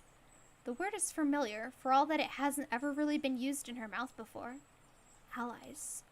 And her mind slides back, like liquid, like oil, like venom, to a time made of gold. Lessons drilled into her, not because of necessity, but because of aesthetics. A pet who knows old Earth's most prestigious language. A pet who could recite on demand. A pet who could make witty comments and could perform as if it was a real thing. Corey closes her eyes. Allies, a voice that isn't her or Ballas's says. A voice that is mechanic, a recording. A recitation that is drilled into her and all her other fellow Tenno's heads under Ballas's command.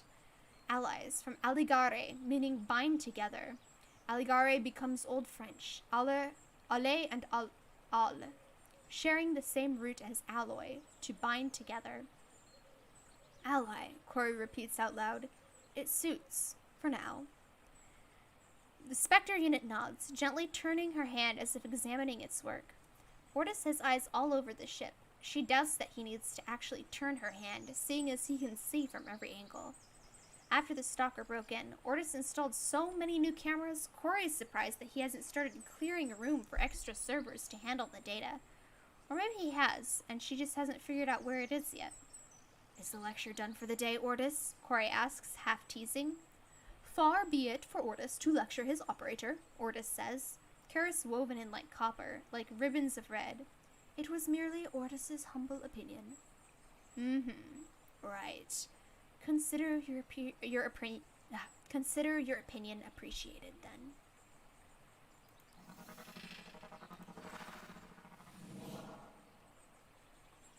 Yay!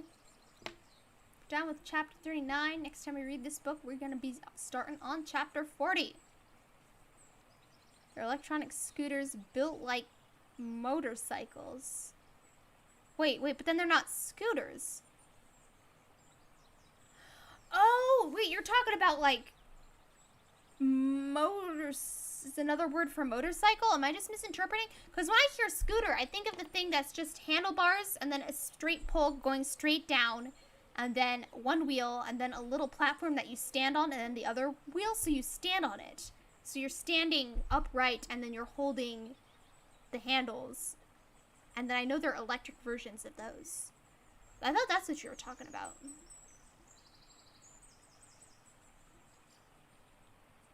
I don't know the difference between these motorcycle, scooter, and motorized bicycles. I don't know the difference between them. I didn't even know that the first one was a thing. You need a driver's license. You pedal to the station. Yeah, that thing. That's what I was thinking of. Wait. Off chance, you can still pedal to the station, so... Okay, I get it. So one of them is a bike with an engine, and the other one is like a motorcycle. I got you. That makes sense. Yeah, I don't know the difference. I'm ignorant in the ways of motorcycles. Oh well. We still, I had a fun time. Oh, whoopsies. I did a thing on accident. There we go. Control Z. Control Z is my friend. Oh, I don't know what I'd do without Control Z. Yeah, I probably am thinking of a kick scooter. Anyway, I'd like to thank everybody for showing up to the reading. Gun and bullet, eh? Well, welcome, Alessi's, Aleches. AAA gun and bullet. Ah, you just missed it. You missed the stream. My deepest apologies. We're winding down. We read. Wait, let me find the name. I keep forgetting the series name. I'd rather fall among the stars. We've read book 5. Seas You Could Sing So Deep and Strong. We read 19 chapters today. We read from chapter 21 to chapter 40. So next time we read, we'll start at chapter 40, and it'll be great. Oh, I'm sorry to hear that. It's okay. I'm going to be reading this really frequently. I'm thinking of making my weekly YouTube streams just me reading this book, because I really want to read the whole thing. I'm thinking of doing that. I might alternate 1 week. I'll have 1 week book reading and then another week a game, and then 1 week book reading and another week a game. I think that's what I'm probably gonna end up doing. It is a gun book. Oh, here. Let me get. Oops, sorry, I bumped the mic. Let me get you the link. Yes, lots of bullets. I agree. Here. Let me get you the link. How do I do this? Okay, here. I'll do it the old-fashioned way. So this is a Warframe story. If you're familiar with Warframe, it's my favorite video game ever written. And I really like this story that was written by heartslogos. You can find it on Archive of Our Own. I did not write this story. This was heartslogos' work. Alright, Yes, many bullets. I agree. Is much death and destruction. One of the characters is very trigger happy, which I can relate to because I too am very trigger happy in Warframe. Alright, let's get rid of this because we're just reading book 5 today. And enter. There we go. Yeah, video game gun book. Zigactly.